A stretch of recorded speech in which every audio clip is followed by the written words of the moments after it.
பண்ணாங்கன்றத இதை கிளிக் ஓ பண்ணீங்கன்னா ஓ doctor Kumaresan good morning. Sir good morning sir. Good morning sir. Good morning good morning good morning good morning. Sir வீடுங்களா ஆபீஸுங்களா? வீடு தான் சார். வீட்டில் தான் இருக்கேன் sir. Okay okay okay nice nice. இன்னைக்கு நான் அங்கே ஆஃபீஸ் போகல சார், லீவ் போட்டுட்டேன். அதனால okay okay okay sir. Sir VC வந்தோடனே நம்ம yes sir. Okay sir.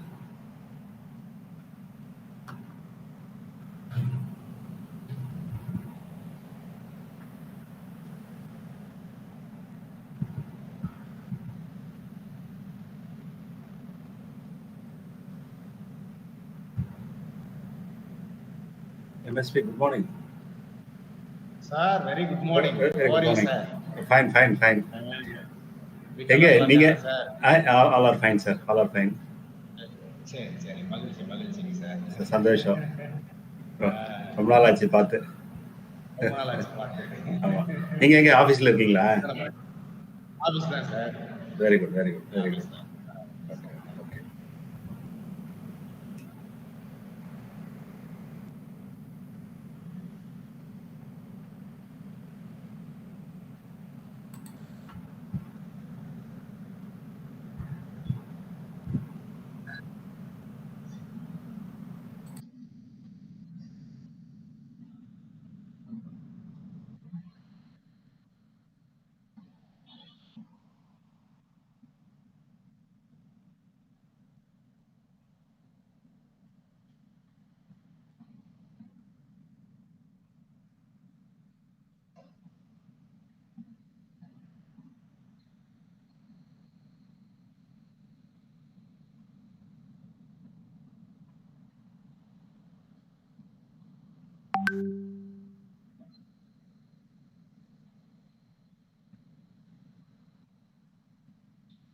Sir, good morning, sir.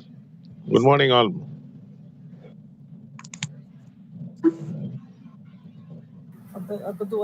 morning. Very good morning, sir. Very good morning, sir. Very I'm good Kupraman morning, here, sir. Yes, sir. Wait. Okay, sir. Professor Kupuraman. Yes, sir. Kupraman. Risa, sir. Good morning, sir. Morning, sir. Good morning. Good morning to all. Now, I was muted now. Okay, sir. Good morning, sir. Risa, Good morning, sir. sir. Sir. Thank you. La. Me what are you doing? Good morning, madam.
Very good morning, sir. VC, sir. Good morning, sir. Good morning. Good morning, Sir, to all. good morning, sir. Sir. Good morning, all. Good morning, sir. Good morning. Good morning. Shall you start the proceedings, sir, now? Yes, sir. Please. Yes, sir. Okay. Risa, sir. Yes, sir. He is ready. Yes, sir. Yes, sir. Now, mute la sir. Yaar irukanga room la. Ready? We'll start, sir.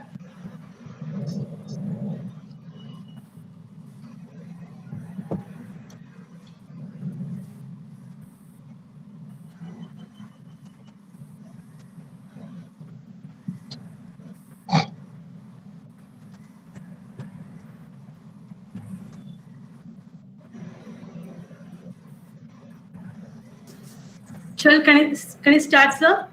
Okay, start properly. Okay, thank you. A warm smile is a universal language of kindness. All people smile in the same language. Good morning, one and all. On behalf of Spire, I extend a warm welcome to the dignitaries and the faculty members of Spire and everyone for the workshop on research and publication ethics organized by Research Forum and Internal Quality Assurance Cell, that is IQAC of Spire. Prayer is the perfect key that fits the lock of everybody's mind. Let's begin the program with Tamil Thai Vaitha.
Thank you. We shall thank our Honorable Chancellor and Honorable Trustee Spire for leading our Spire and building it as a successful one. A big thanks to them for their continuous encouragement and support for providing quality and research output in our higher education institution. We are deeply appreciative and offer you our most grateful welcome. I request Professor R. Rani Hemamalini, IC Coordinator of Spire, to welcome the gathering. A very happy morning to all of you and a warm greetings on behalf of Research Forum and Internal Quality Assurance Cell, St. Peter's Institute of Higher Education and Research. It gives me great pleasure in welcoming you all for the inauguration of virtual workshop on research and publication ethics. I take immense pleasure in welcoming our Honorable Vice Chancellor, Dr. P. Dhananjayan Sir, for his constant guidance in organizing this program. I heartily welcome our beloved Dynamic Registrar, Dr. L. Mahesh Kumar, who is always supporting for the smooth conduct of the program. I wholeheartedly welcome knowledge philanthropist, Dr. S. Gunashekaran, Dean Research and Development, and convener of this program.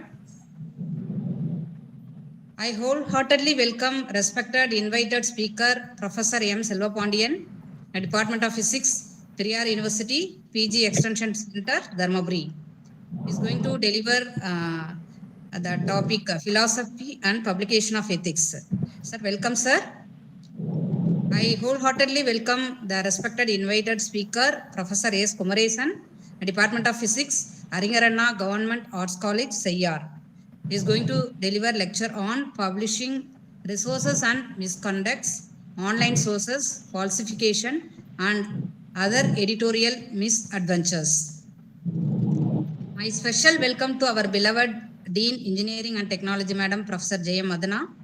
And I also extend a warm welcome to our respected Dean, Arts and Science and Management Studies, Dr. Major M. Venkatramanan. I wholeheartedly thank them for their presence. A warm welcome to other deans, advisors, respected heads of departments and faculty members, and research scholars. Research Forum and Internal Quality Assurance Cell of St. Peter's Institute of Higher Education and Research feels proud in organizing this virtual workshop on research and publication ethics. I take this opportunity to thank our Chancellor Madam, Dr. T. Bhanumati, and Trustee Madam, Dr. T. Lasya, for giving us all support and encouragement to make this event a grand success. I express my sincere thanks to all the speakers, including our Dean R&D Sir, Dr. Gunashekaran Sir, who are readily accepted to deliver lectures. I assure that this workshop will enhance the knowledge of our faculty members and research scholars. I request all the faculty members and research scholars kindly join the session on time and make use of the lectures. I once again extend my hearty welcome to all of you. I pray Almighty to shower His blessings on all of us to make this program a grand success. Thank you one and all. Thank you, Professor.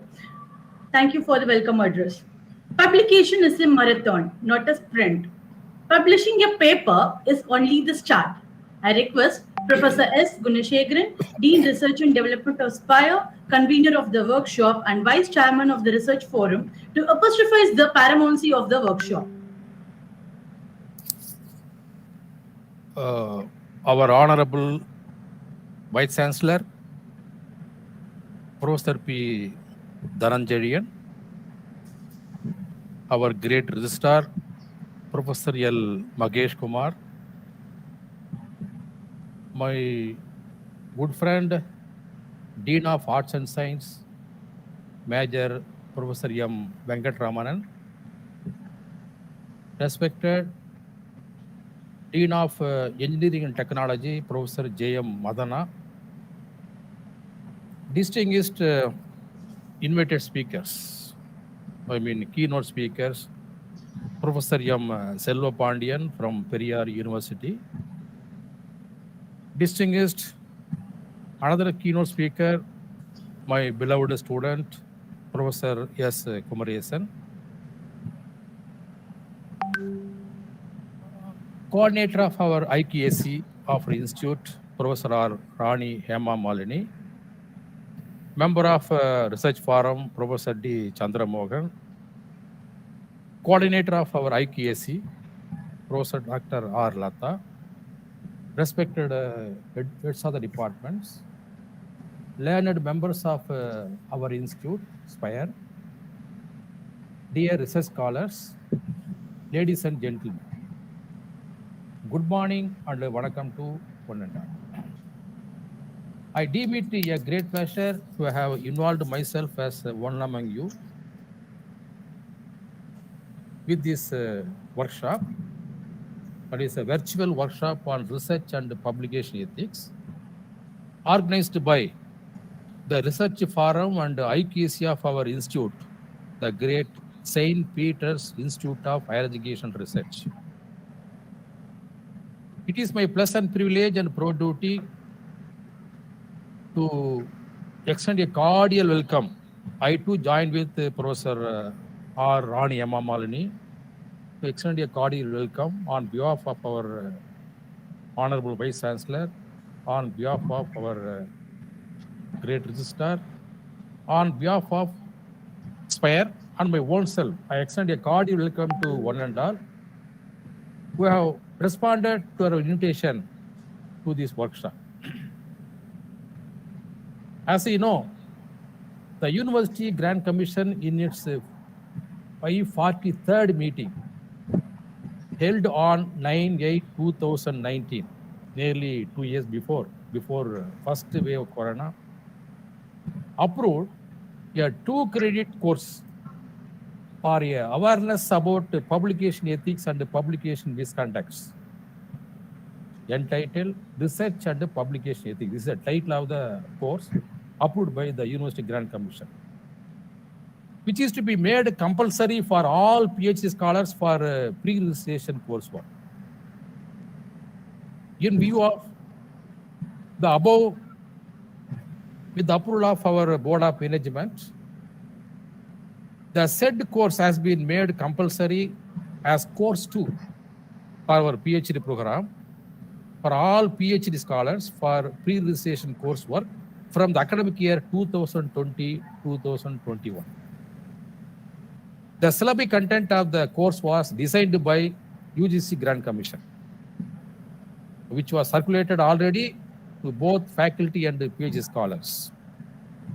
In order to create awareness about research and publication ethics among the faculty members, mainly and the PhD scholars, Research Forum of our institution, in association with our IQAC, has arranged a workshop on research and publication ethics today. On this occasion, on behalf of our Honorable Vice Chancellor and our great registrar, let us give a special invitation to our distinguished speakers. Professor M. Selva Pandian.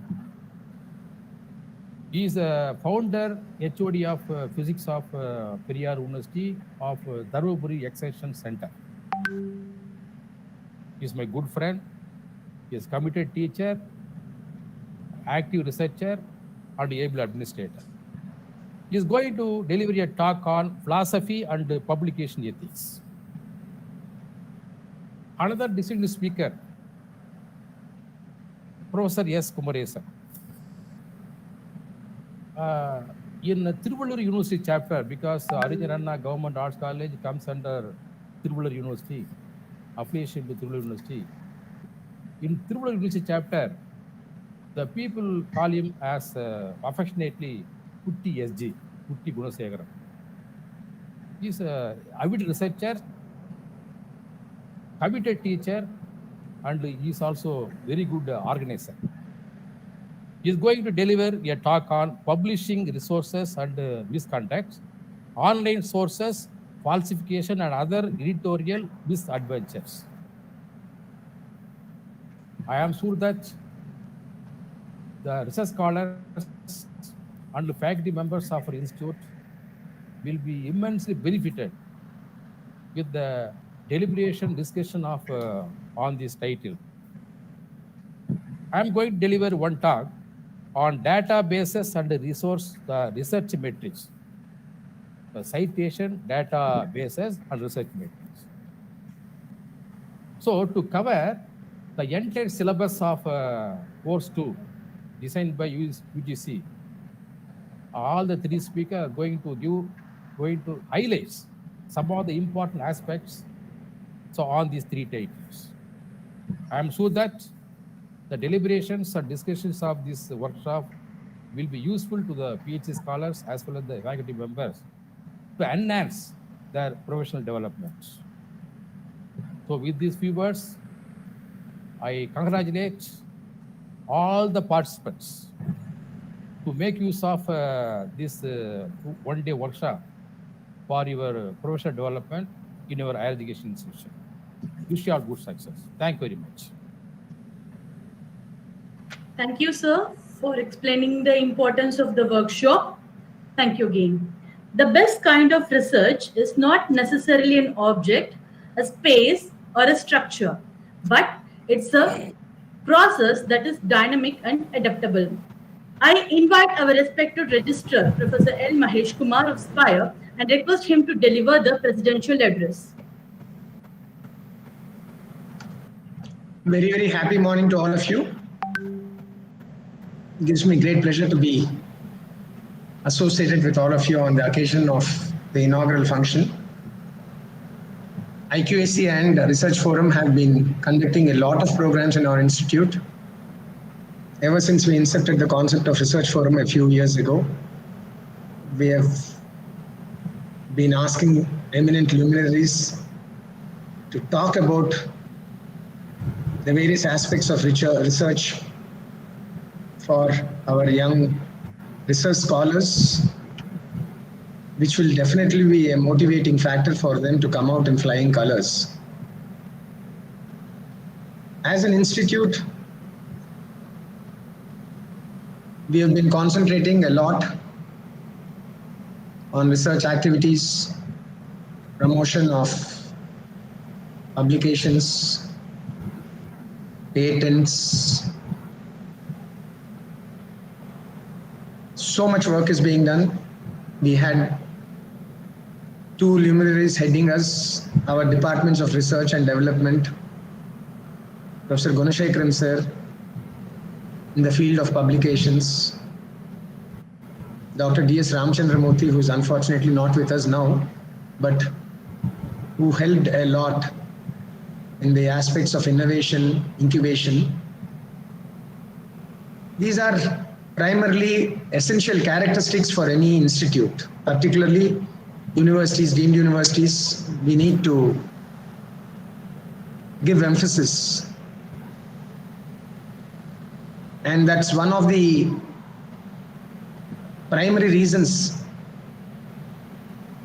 that we have been conducting research methodology workshop for more than 10 years now, every year for the incoming MPhil and PhD scholars, because they should have an idea what is research, how we have to take it forward. Today, everyone is giving a lot of importance. You can see so many courses in SWAYAM which are dedicated to research, paper writing, project proposal writing, specific courses, 2-credit programs in these areas. So when someone throws light on these topics to us as a part of webinar, so what we learn over 6 months, 2-credit programs, when you can assimilate the most important characteristics of all that within a 2-hour webinar, I don't think the participants can expect anything more than that. And we are glad to have some eminent speakers today who are definitely going to throw so much light for you that it will be very, very helpful in your career as you proceed. This is very, very essential. I am thankful to Professor M. Selvapandian sir as well as Professor S. Kumaresan for joining us and giving us lectures which will enlighten all of us. Many of the seniors, I'm sure, will know everything about it, but it's just, see, these programs give us a chance to recollect what we know. That's the major problem. We have so much work, we are so busy that whatever we know, sometimes we don't put it into practice until someone brings it to our notice. So in that aspect, it will be an eye-opener for all of us. And as usual, Professor Gunashekaran, who has been with us for a long time and who has been handling these type of lectures for us even when he was working with Pachapas. So he has been associated with St. Peter's for such a long time in his career and has guided so many scholars in our campus. So I take this opportunity to thank all the three of you for being with us today and giving a lecture for our faculty as well as research scholars. I hope and wish all of you have a great day today as a part of the webinar. And thank you all for giving me this opportunity. May God bless us all. Thank you so much. Thank you, sir, for highlighting the aspects of research in a higher education institution. Thank you. Applied research generates improvements, not breakthroughs. Great scientific advances spring only from pure research. I invite our Honorable Vice Chancellor, Professor P. Dhananjay, and request him to deliver the inaugural address. Happy morning to all. Professor Selvapandian, Professor Kumaresan, the guest speakers of today's workshop, Registrar Sir, the Deans, heads of the departments, and my dear participants, the young researchers especially. It gives me immense pleasure to inaugurate this one-day workshop on research and ethics, which is organized by our Dean, Professor Gunashekaran.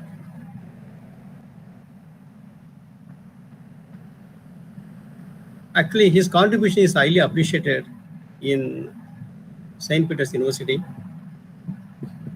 He brought everything for research.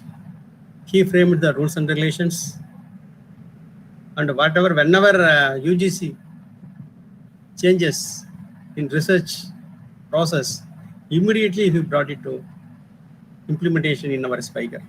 So I must thank Professor Gunashekaran, who initiated research activities in this university and maintaining the decorum also. For young researchers, you should know one thing, why we are conducting this workshop. Actually, every year we will conduct a workshop on research for young researchers. This time we include ethics also. You know that India is the second largest population country, and next to China. We have the more youngsters. We have to do a lot of research because we have enough youngsters. But everybody doing research, no doubt in this, who are all involved in this research activities they are doing. But what is the lack now in this? The lack in there is quality. Quality research is missing in India. Quality publication is missing in India. I'm sorry to say this. Everybody have to follow the rules and regulations. We have to abide with the rules and regulations, but some of them spoiling. That's why. Why we are bringing the ethics in our curriculum? We don't have ethics. Because some people are committing some mistakes. Because of that, everybody is suffering. you should have this self-discipline. Each and every human being should have the self-discipline. Otherwise, we cannot grow up. You want to come up in our life, you should have a self-discipline, self-ethics. Not only research ethics, self-ethics. This is correct, this is not correct. You know the threshold level. You should not cross over that. The same thing is applicable here. See, when you are doing research, what you do that? First, you have to conduct the literature survey. Find out what are the journals which are related to your research work. Find out and collect the articles and start to read. You got to read a lot. You have to read all the articles which are related to your research work. Then find out carry out a good, very good literature survey. See, literature survey is the part of the research. Even in our thesis, you got to include a literature survey as a chapter. So far, what you have done in your area? What is the limitations? What is the drawback in the previous systems? How to address the issues? Find out the issues in the existing system. Try to address it. That is enough. Don't copy from others. If you are simply copying from others, it shows plagiarism. You don't have ethics. You're simply copying from others. Don't do like this, please. Young researchers, that what we are bringing the research ethics, you should have that. Actually, we should not teach. You should be inbuilt. Unfortunate to bring this, because some people are doing mischief. So actually, you can enjoy the research. Apart from teaching, research is a part of our life, part of your career. You can enjoy while publishing a papers, while doing the research, and you can incorporate with others also. You can move with others, but you have to keep on updating your knowledge.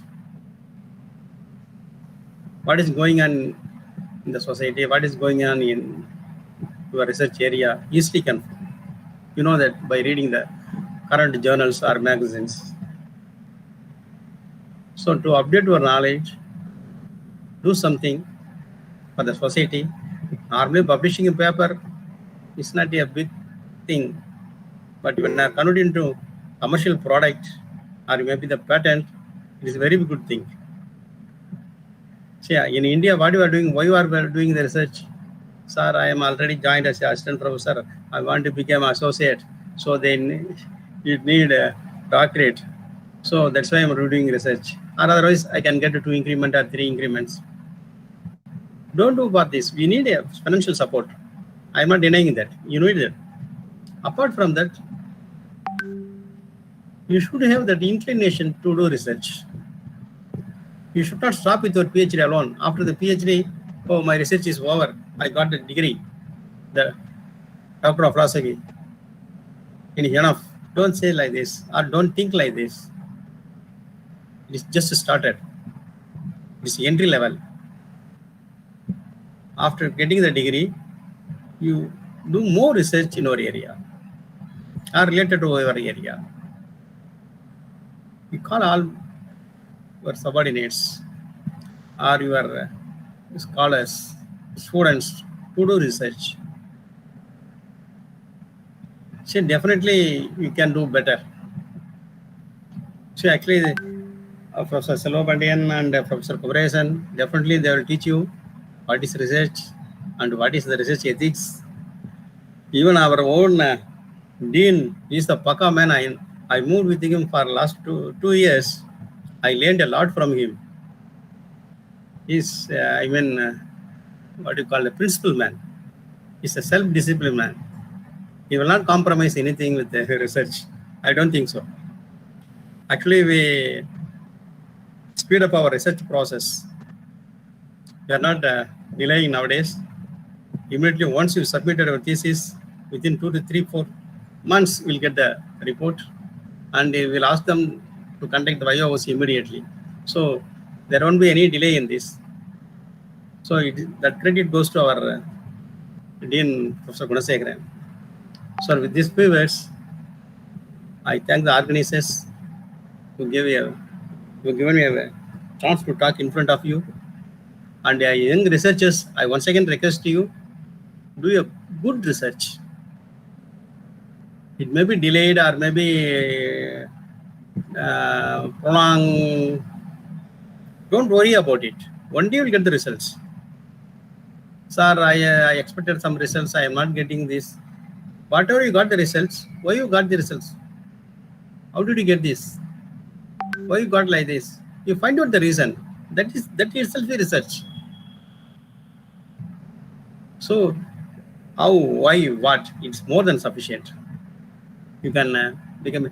You should have the observation quality. Whatever you have, you just observe and then analyze. Then you find out the results. It is enough. Thank you, sir. Thank you very much. Thank you.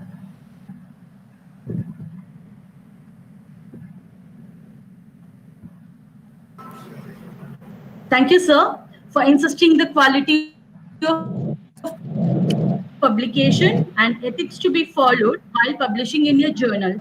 Hard work beats talent when talent does not work hard. I request the special invitee, Professor M. Selvapandian, Department of Physics, Periyar University, Salem, to deliver the special address.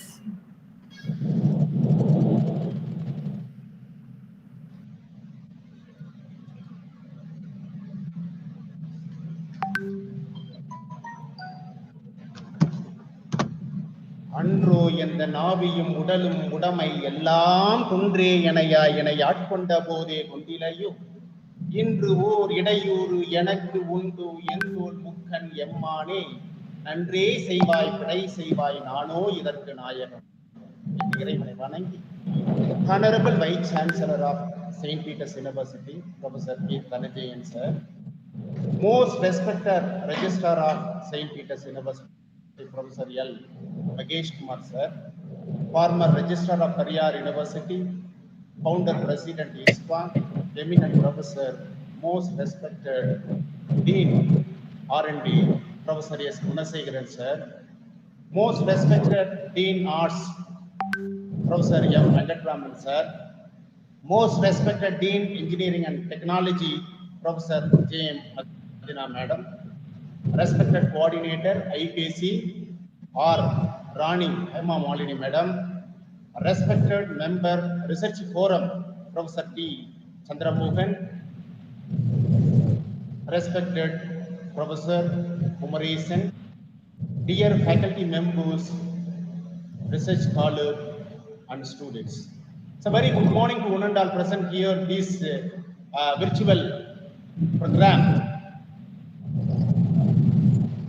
First of all, I would like to thank Honorable Vice Chancellor, Registrar, Dean, and especially Dean R&D for having taken wonderful step to organize such a workshop for the benefit of young research scholars.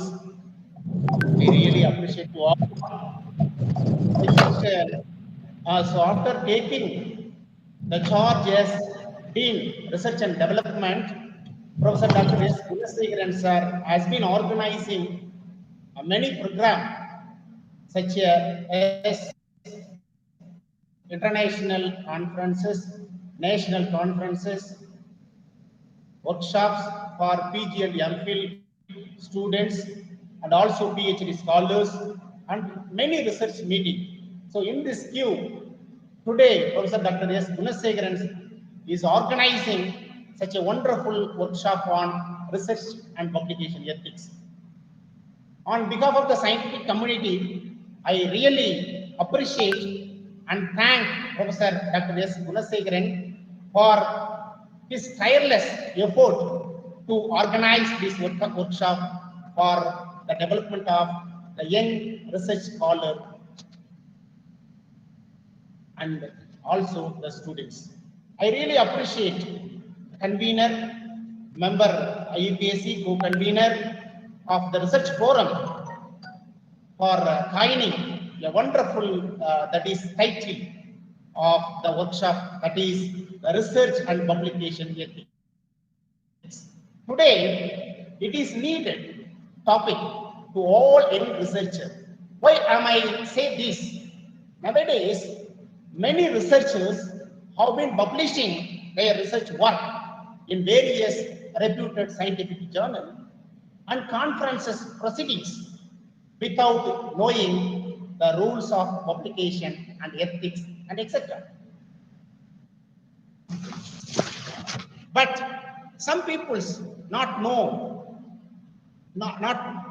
about philosophy, ethics, scientific contact, publication ethics, copy, warming, conflict of interest, publication misconduct, publication ethics, predatory publishers, copyright and self-plagiarism, self-archive policies, and database and research matrix, impact factor, H index, G index, I10 index, and etc. Nowadays, it is needed. So before going to write the article or do the research work, first we know what is publication ethics. So what are the importance or needed to carry out original and quality research article?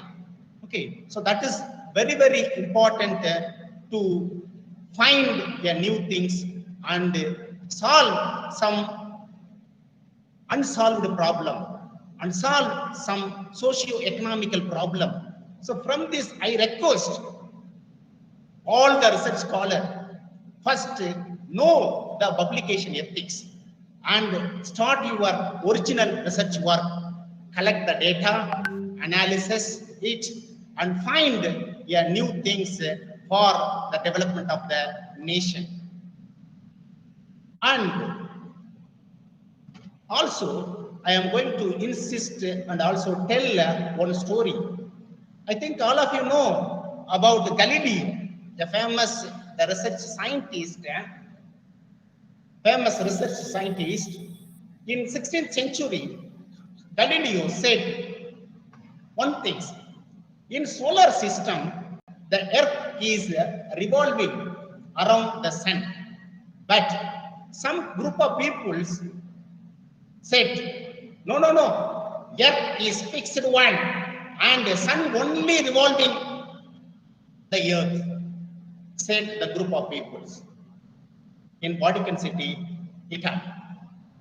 A group of peoples want Galileo and said to Galileo, withdraw your words. Your words is totally wrong. So you have to withdraw your words. Okay. So the many times told to the Galileo, but the Galileo stands straight, be bold, and not withdraw words at any cost. Okay. So after 300 years, the peoples of Vatican City, Italy, accepted his words. Okay. So why am I saying this? Okay. If the research work is original, okay, and then quality one means we peoples are ready to stand straight and be bold to give our research finding to the society. So that is very, very important. I really appreciate Professor Dr. S. Gunasegaran sir for having taken the tireless effort to organize this program. Okay, on behalf of the ISPA and the organizing committee, I convey my hearty wishes to you, sir. Thank you, Nanda.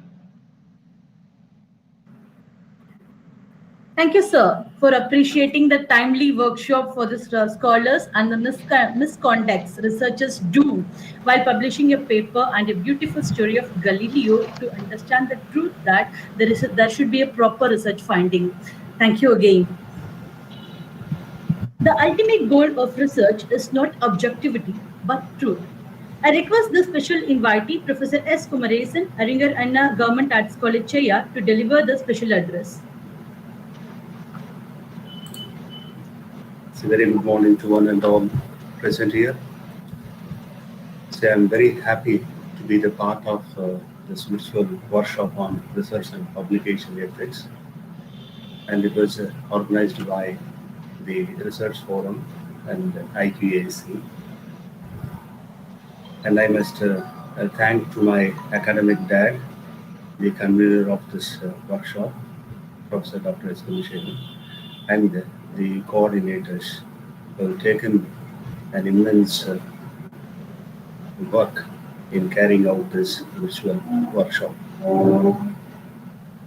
Though I just follow the footsteps of my academic dad, what he taught me all through 20 years, I'm just going to share. And I can recall one thing which was represented by Professor Dhananjayan, VC of this university, as well as the registrar of the esteemed university, Dr. N. Mahesh Kumar. They have lauded and sounded, even from Pachepa's college, Professor S. Kumishegan will be carrying out such an ethics who has taught us, so as we'll be following its footsteps. And today we have grown to this level, it's only because of that. And while mentioning about this, why it is important, our VC sir has just clearly mentioned the quality of the research is very important, and Professor Kumishegan will not compromise on the quality of this research. So while saying, I was just smiling, and I know even for a line that has to be changed, in fact, we have to change it. If it is wrong, it is wrong. Even one word he cannot accept it. And we have freedom to do it. And whatever we learn from him in our capacity, and we are going to deliver. Even my co-speaker, Professor MSP, Selva Pondian, is also following the footsteps of Professor S. Kumishegan.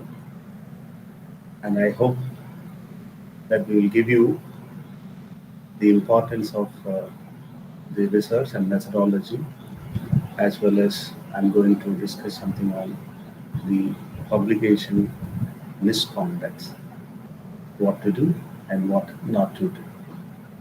And I'm so happy to be the part of this, and I'm thankful to the authorities of this esteemed university, and I wish all the research scholars a very good luck, and the institution should nurture forever. Thank you one and all. Thank you, sir, for emphasizing the quality of research and the importance of publications. To do successful research, we don't need to know anything. We just need to know of one thing that is unknown.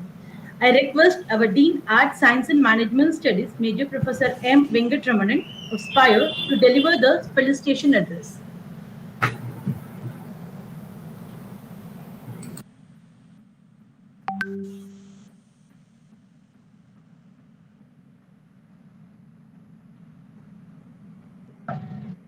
Very good morning to all the members of the Spiger family.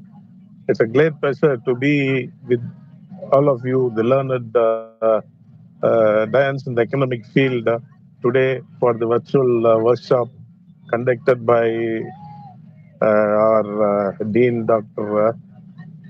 S. Gunasegaran, Research and Development, along with the IQAC of our Spiger. In fact, the topic is really the need of the hour, because we have a lot of research scholars who are registered and doing research now, and everyone has to have a publication done and how to go about with publication. And I would say here that when you talk about ethics is Dr. Gunasegaran, and Gunasegaran is ethics, because as far as research is concerned, he is very, very particular, very, very specific in identifying, even while correcting the thesis also. I have seen that he sees minute mistakes also and sees that it is corrected. And at this, as I told, this is the hour where we need how to publish, what are the ethics, what are the myths. A lot of researchers, even publications. Earlier, in fact, I had also done it by just cut and paste work which had been done long back. But now it is not so. You need to have quality, as said by our Vice Chancellor and our registrar. We need to have a quality research. It is not the paper quantity that matters, even research. The number of pages doesn't matter. A particular thesis can be even 50 pages or so, but the content is more important. And these three topics that have been fixed today for the workshop is really worthwhile, and I am sure that all the researchers from Spiger and from outside, as well as the students, will really benefit out of it. And I want all the research scholars to see that they publish quality articles and quality papers in reputed journals. Sir, really, I congratulate the IQAC coordinator, Dr. Rani M. Malni, and my guru, Dr. S. Gunasekharan, for having organized this wonderful workshop, virtual workshop. Thank you for giving me this opportunity. Wish you all the best. God bless you all. Thank you. Thank you, sir, for giving a fabulous definition of ethics for research. Thank you so much. The common facts of today are the products of yesterday's research. I request our Dean, Engineering and Technology, Professor J.M. Mathana, to deliver the felicitation address. Very good morning to one and all present here. A great warm welcome on behalf of Spiger to the invited speakers, Dr. Selva Pandian from Periyar University and Dr. Kumaresan from Arinyar Anna Government Arts and Science, Government Arts College. A very warm welcome to you both, sir. Last month only, on behalf of IQAC, we conducted 14 days webinar. I think the topic is teaching, learning, and research. So now the next month itself, our research forum, along with IQAC, now we are conducting a webinar on research and publication ethics. So I'm very happy to see this, and I know that the backbone of this workshop is none other than our research dean sir, Dr. Gunasekharan. So as our vice chancellor sir and registrar sir and our arts dean said, yes, he's a ethical person. I never seen like a person in this campus. Thank you for this opportunity. The topic that chosen by this workshop is the database and research metrics, philosophy and publication ethics, publishing resources and misconduct, online sources, falsification, and other editorial misadventures. So these are not only the research scholar of other institution, and also it is much useful to all the faculty member in engineering, science, even in medical too. That is all the researchers. It is a common topic, much useful. I thank this opportunity and all the best to this webinar. Thank you, sir. Thank you, ma'am, for the felicitation address. Saying thank you is more than good manners. I request Professor D. Chandramohan, member of the Research Forum, to propose the vote of thanks. Very good morning to one and all present here. I'm highly honored to propose a vote of thanks on behalf of ISPI, St. Peter's Institute of Higher Education and Research in virtual workshop on research and publication ethics on this gracious occasion. We are extremely thankful to our Honorable Vice Chancellor of Spiger, Dr. P. Dhanajayan, for delivering and inspiring inaugural address. Without this valuable guidance and constant encouragement, this function could not have materialized at all. I thank Dr. L. Magesh Kumar, Registrar, and Dr. S. Gunasekaran, Dean R&D of Spiger, for their valuable support and encouragement towards this function. I extend my sincere thanks to Dr. J. M. Padana, Dean Engineering Technology, and Major Dr. M. Venkatraman, Dean Arts and Science, for sparing their valuable time to attend this function. My sincere thanks are due to the Dean, Dr. S. Gunasekaran, and Dr. R. Rani M. Amali, along with their team of ISPA and IQAC, for the smooth conduct of this function. Again, I congratulate and thank our speakers, Professor M. Slopandian, Department of Physics, Periyar University, and Professor M. Kumaresan, Department of Physics, Arvind Anna Government Art College, Cheyyar. Last but not least, I thank participants, teaching and non-teaching staff for their support towards the workshop on research, publication, and ethics. Once again, I thank everyone for gracing this function. Thank you to one and all. Thank you, sir. Over to technical session.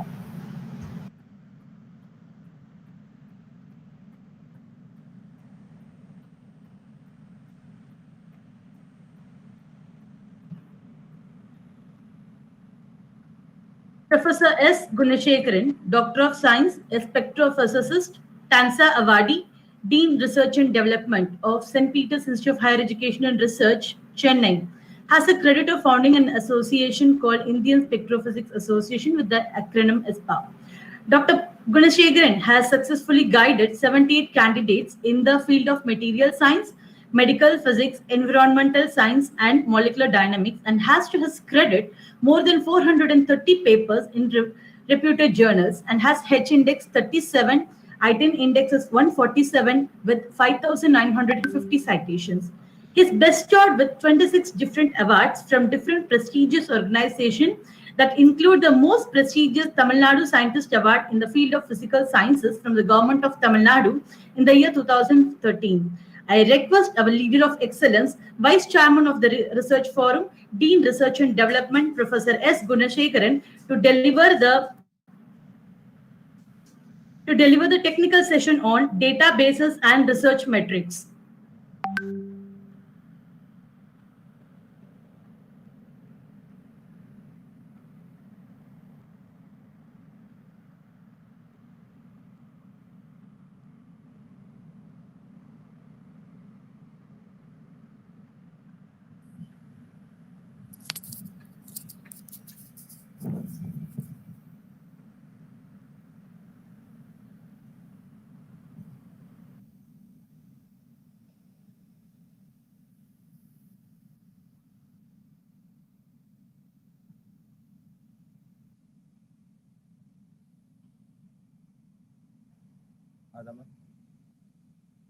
Oh.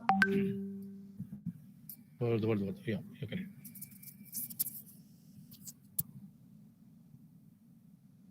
Let's see. What again?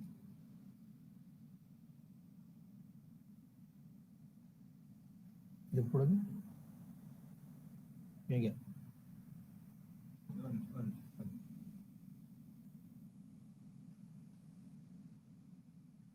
இல்ல இங்க. வருமா?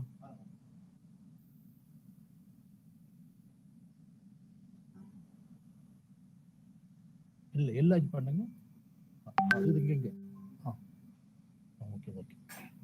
தெரியுதுங்களா? Okay.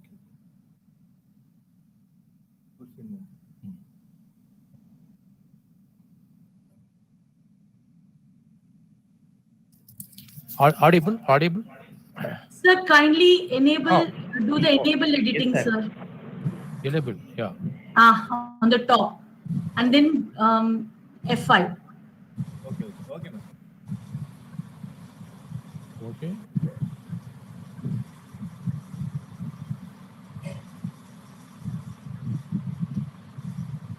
Okay. Press No, sir, F5. no. Oh. You are able to No. see the... Not able to see the PPT, sir. Oh, PPT, Press F5. F5. F5.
Okay.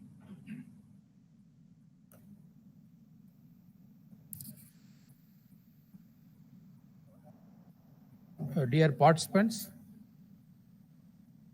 good morning to one and all. Sorry for the inconvenience caused. So due to some technical problem. I thank the organizers, in particular the coordinators of the IQAC of our institute, for having given me an excellent opportunity to join with this workshop on research and publication ethics and speak to you. Next slide, please. Speak to you on the topic databases and publication metrics. Databases and publication metrics. In fact, this topic is highly focused on some important publication metrics, such as journal metric, individual author metric, individual institution metric, and then country ranking. And also some major databases from which we can get the citation indices of an individual author or individual institution, including a nation. So this topic is highly focused on publication metrics and some major citation databases. Next, please. Dear friends, you see this slide? I know you are all innovators. You are all young researchers. You are all young philosophers. But our father of Indian science, the great Sir C.V. Raman, is a great scientist, senior philosopher, or great philosopher,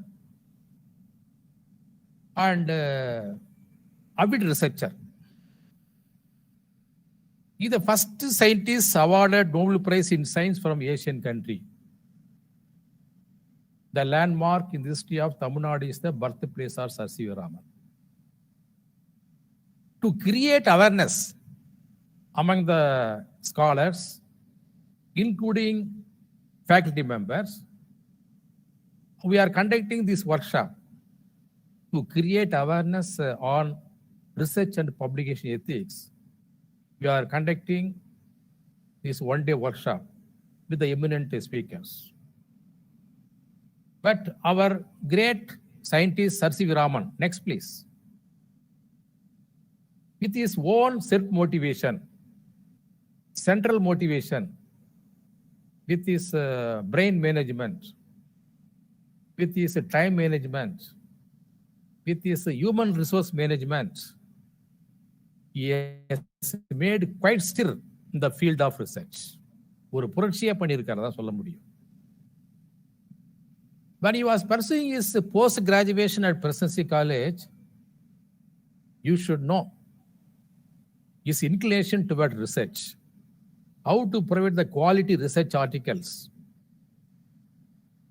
When you are pursuing his PG program at Presidency College, Chennai, with the permission of the head of the Department of Physics, to avail the facilities in the physics laboratory, small optical systems, he has made some basic measurements. With that, he was able to publish 2 research articles. First paper on diffraction at the straightedge. Second paper on surface tension. These 2 papers were published in highly reputed journal that time, London, Philosophical Magazine and the Journal of Science, London. After having gone through the 2 papers, these 2 papers, by a Nobel laureate by name Raleigh, the Nobel Prize awardee, is from UK. He wrote letter to Presidency College. In the letter, he mentioned, Dear Professor Raman. He was doing only PG physics that time, B honors physics. After seeing the quality of the research paper published by the candidate, by the researcher, and he thought that the paper should be written by a professor or by a scientist. That's why he has mentioned the letter, Dear Professor Raman. See the quality of the paper. When Raman published these two papers, second paper, he was just only 18 years. 18 years. Next slide, please. 18 years. So these two papers laid a strong foundation to him to do extensive research work in near future. He has spent nearly 10 years in Indian Association of Cultivation of Science Laboratory, Calcutta. After spending nearly 10 years, 1 decade, he invented the Raman effect, the celebrated Raman spectroscopy, for which he was awarded Nobel Prize. The Indian Association of Cultivation of Science has published 6 volumes of his research articles, nearly more than 400 papers published by Sir C.V. Raman on different titles. Scattering of light, 1 volume. Acoustics, the volume 2. Some papers are related to optics. So which is the title is optics. Optics and minerals and diamonds. This is the 4th volume. About the crystals, he has done extensive research work, physics of crystals. And some novel work, floral colors and visual perception.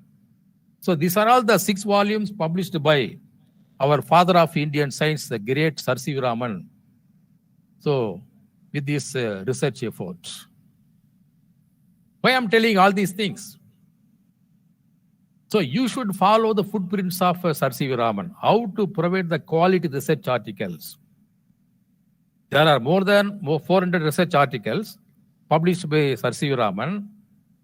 At least 1 day, 1 hour, you kindly go through 1 paper, maybe around 4 to 5 pages.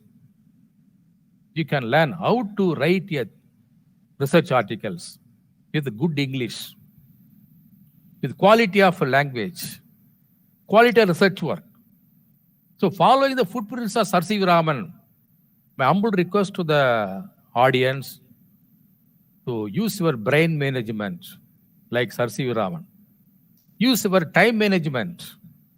Use your human resource management to provide quality research work in our higher education institution. Next, please.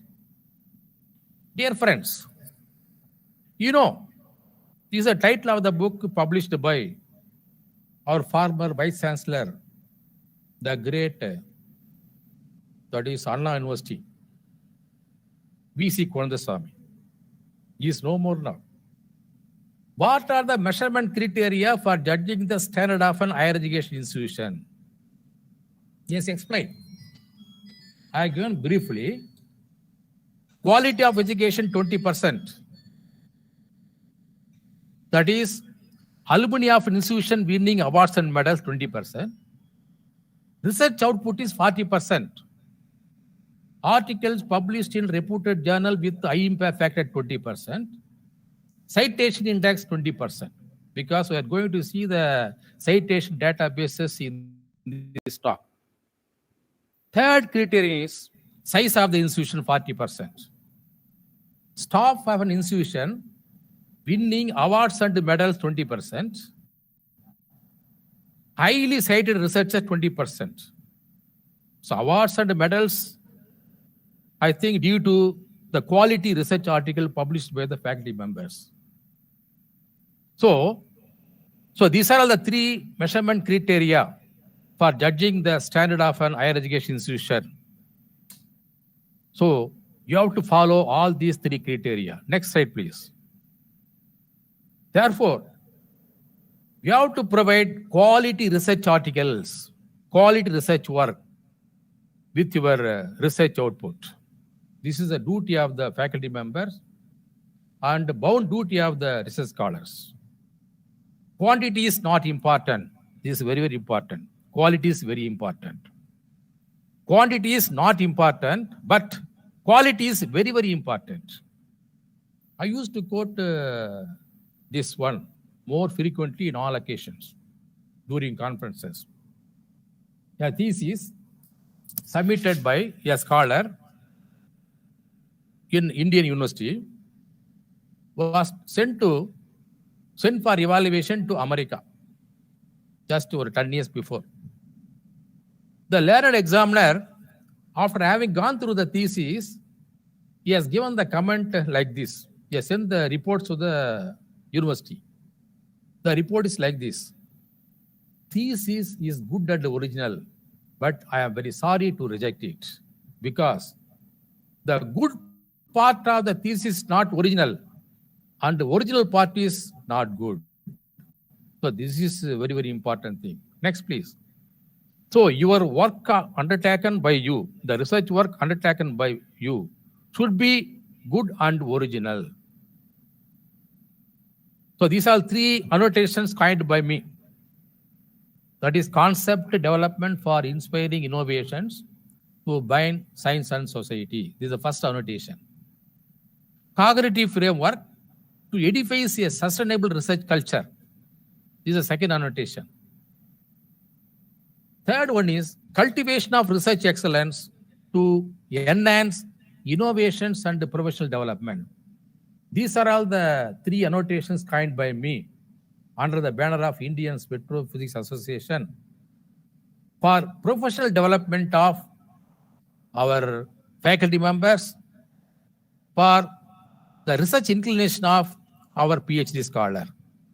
So each and every faculty member and scholar should follow the annotations to provide quality research culture in our higher education institution. Next, please.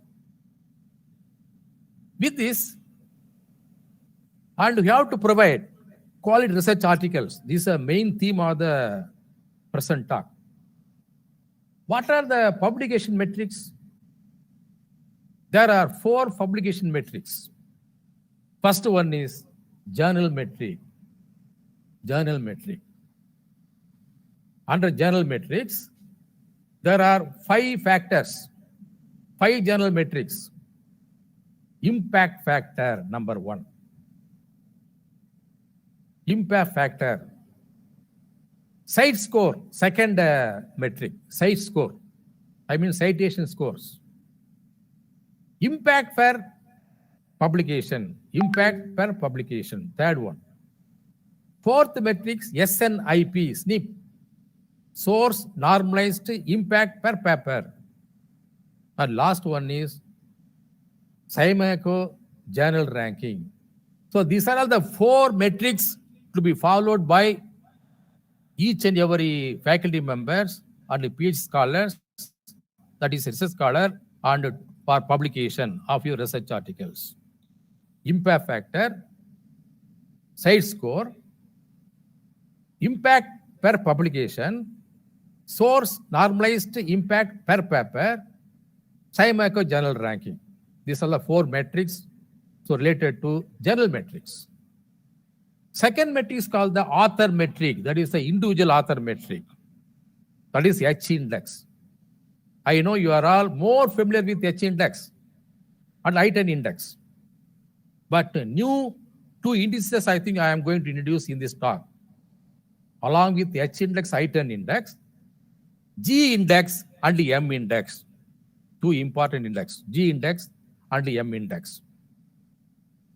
So, third one is institutional metric, the individual institutional metric. H index of the institution, there are 2 orders, first order and second order. And the last one is the country ranking.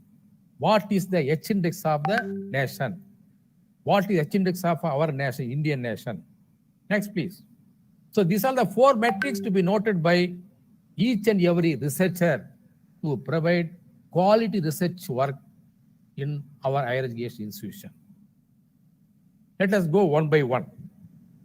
First, general metrics. Under general metrics, the first one is the impact factor. Impact factor. So impact factor was introduced by I.G. Garfield. He was the founder, Institute of Scientific Information, ISI. This was introduced in the year 1975. It is important to note that impact factor is a general metric and should not be used to assess the individual researchers or institution. So impact factor means only for a general metric. Should not be used to assess the quality of the research articles published by the faculty members or published by the institution or published by the nation. In any given year, the impact factor of a journal is the average number of citations received per paper published in the journal during the 2 preceding years. This is the actual definition for the impact factor. You see, journals with the higher impact factors deemed to be more important than those with lower ones. That's why we are insisting higher impact factor value. Whether you are publishing the paper, either in Scopus Index or Web of Science, these are sources, citation data source. But you should think about the higher impact factor. That is the important thing. So definition for impact factor is, in any given year, the impact factor of a journal is the average number of citations received per paper published in the journal during the last 2 preceding years. Next, please. You see, very simple calculation. Suppose I have started a journal in the year 2019, 2 years before. Take the same date. Today is 16/7/2021. On 16/7/2019, I have started a journal, so which was indexed, the first issue. After completion of the 2 years only, my journal will get the impact factor. This is a condition for calculation, to calculate the impact factor. So you are completing 2019, then 2020. Today you are completing 2 years. From tomorrow onwards, I am going to get the impact factor for my journal. For example, number of papers published in the 2019 and 2020 is 195, for example. For all these 195 papers, number of citations offered by other group, not self-citation. The citations offered by other groups, I think it is found to be nearly 438. So 438 divided by 195 is equal to 2.2461. This is called the impact factor. This was 2 years calculation. So the impact factor of the journal is 2.2461. Suppose the paper published in this journal, for 195 papers, you have not received even a single citation. I mean 0 citation. Therefore, IF is found to be 0. So there is no point of publishing your articles in that journal. Okay. You might have heard about the next one, Thomson Reuters. Thomson Reuters assign an impact factor to new journals with less than 2 years of indexing based on partial citation data. You can publish your papers in Thomson Reuters source, but it may have some low impact factor because they are assigning the impact factor before completion of 2 years. So after completion of 2 years only, we can get the full-fledged impact factor. We can judge the prestige of the journal. Next, please. And the next, the parameter is site score. This is another metric under journal metric, site score. What is site score? This is a time for us to think about new metric for journal. New metric for journal. Site score was launched in December 2016 by Elsevier Publications. You see the definition? How we can evaluate the site score? Because in the syllabus designed by University Grant Commission, they have given each and every aspect like this.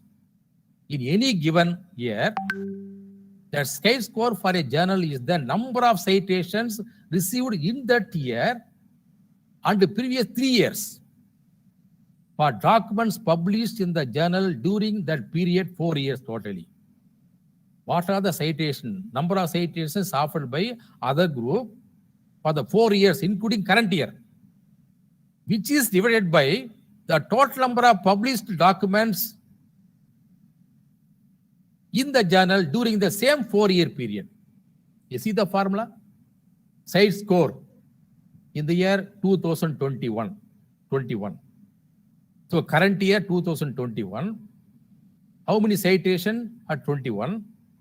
Number of citations in the year 2020 plus number of citations in 2019 plus number of citations in the year 2018 divided by number of documents published in the journal during this 4-year period. This is called the site score. Next, please, site score. You must know what is the main difference between site score and the impact factor. Now, people are talking about only IF, impact factor. Nowadays, people are talking about only site score. Site score is more superior than impact factor. Site score was designed to compete with the 2-year JC or impact factor, Journal Citation Report, the Scopus. And site score is currently the most widely used journal metric. You make a comparative study. What are the main differences of the site score and the impact factor? So evaluation period process. To evaluate impact factor, 2 years sufficient.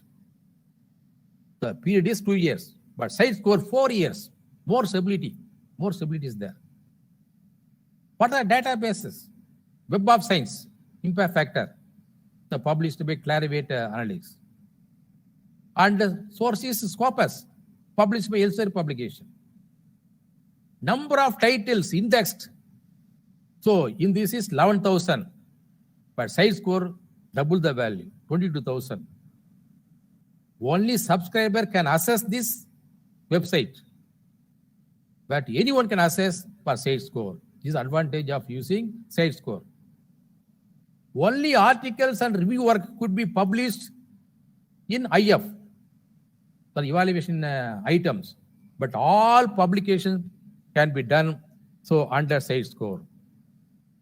So these are all the main differences between impact factor and site score. You must know how the site score is more superior than impact factor. Next, please. My friends. Another metric is impact per publication, IPP. Simple methodology. That is, IPP is a number of current year citations to papers from the previous 3 years divided by the total number of papers in those 3 years. Almost IPP is similar to the well-known impact factor, that is only 2 years, this for 3 years. That is the only difference.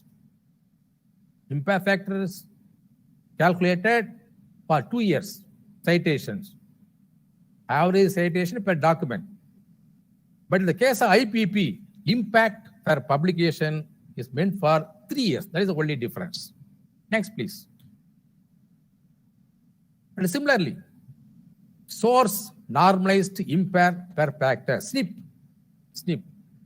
Source normalized impact per paper. Normally, SNP is calculated as the number of citations given in the present year to publications in the past 3 years divided by the total number of publications in the past 3 years. See the formula? The publications means weighted citations. Number of weighted citations in the 2021 to publication in the specific subject area, that is important. Specific subject area. Suppose I have a journal. I am an editor, for example, nanoscience. I am publishing number of papers. I receive number of papers. I am accepting number of papers. Suppose all the papers published in the journal is based on nanoscience and technology, no problem. Some papers may be other than the nanoscience title. That's why field specific important. Even though you have published so many papers in the journal, you have to choose the title of the paper field specific. So number of weighted citations, they have to apply some statistics calculation, weighted citations in the year 2021, that is the current year, for example, to publications in the specific subject area, a very, very important subject area, in the past 3 years, 2020, 2019, and 2018, divided by total number of publications in the specific subject during those 3 years. This is the SNP actually. SNP at 2021.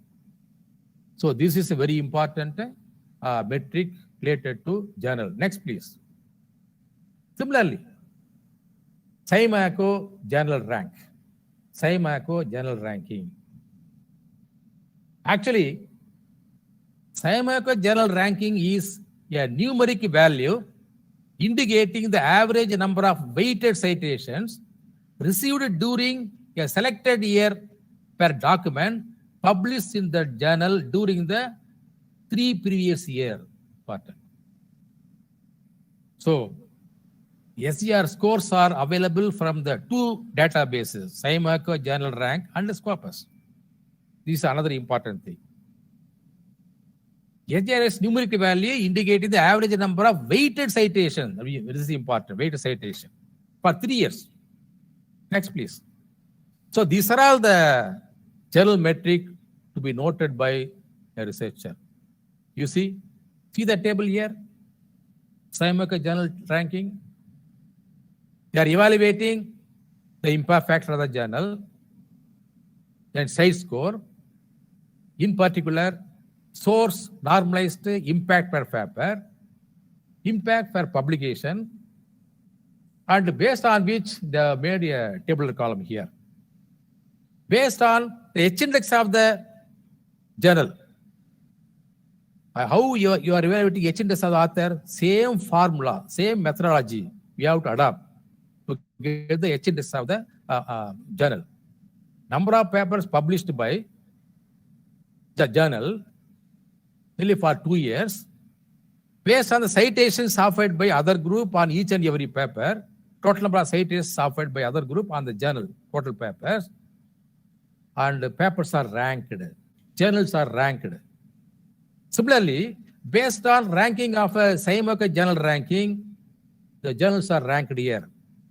Based on ranking of the SJR or H-index, and all the journals are ranked like this. Because after completion of your research articles, research work, after preparation of your manuscript, research manuscript, before publishing it, the duty of the researcher should be, they have to make thorough analysis on these journal metrics. What is impact factor? What is site score? What is SNIP? What is IPP? Including SJR by visiting the suitable data sources. So next please, with this, we can aim for publication of your articles in a suitable journal, for which you have to visit the suitable website. You see? So these are all the major databases, 3 major databases, number of journals in different databases. The first one is Web of Science. Second one is Scopus. Third one is Google Scholar. The Web of Science citation database is published by Clarivate Analytics. And number of titles indexed are 25,000 as on date. The Scopus, published by Elsewhere Publication, Number of titles indexed in this corpus is 42,180 as on date. Google Scholar, that is published by Google, nearly 160 millions of titles are indexed. However, either NAC or UGC or ACT, they consider only the citation indices of individual author or institution only from Web of Science and Scopus nowadays. So your focus should be only Web of Science and Scopus. So you can go through the website, the last column. You can visit the website. They have presented all journals, because 25,000 journals are there. They have given the list of journals subject-wise. They are given the journal subject-wise. You take Scopus, 42,180 journals. They are given all the journals, list of journals, subject-wise. And kindly visit to the website and get the citation details. Citation database. What is H-index of the journal? What is SNR? What is SNIP? What is IPP? What is IP? What is size score? Everything you can get the details. After that only, we have to decide to which journal we have to send the paper for publication. Very important thing. The first duty. You prepare பண்றீங்க, the கண்ணை மூடிட்டு, without knowing what is the weightage of the journal, what is the procedure of the journal, ஒண்ணுமே தெரியாம அமைச்சிடுறீங்க. Quality of the paper may be good. There is no doubt in it. அமைச்ச பிறகு, publish ஆன பிறகு, what is the use? Therefore, before publication, we have to make a thorough investigation on this journal metrics, like all these 6 metrics. Next, please. Next, please. Similarly, citation database. Next, please. Next, please. As you know, citation databases, as I mentioned in the previous slide, Scopus. You must know the full history of each and every database published by Elsewhere publication, which was launched in the year 2004, recently, just 16 years before, which covers 3 types of sources: book series, journals, and trade journals. 4 types of metrics, citations, that is the H-index, site score, SGR, SNP, everything we can get all details from this source. And duty, the cost, that is subscriber only can access this source. How many disciplines comes under this Scopus? Life sciences, social sciences, physical science, and health sciences, which is updated almost daily. Next, please.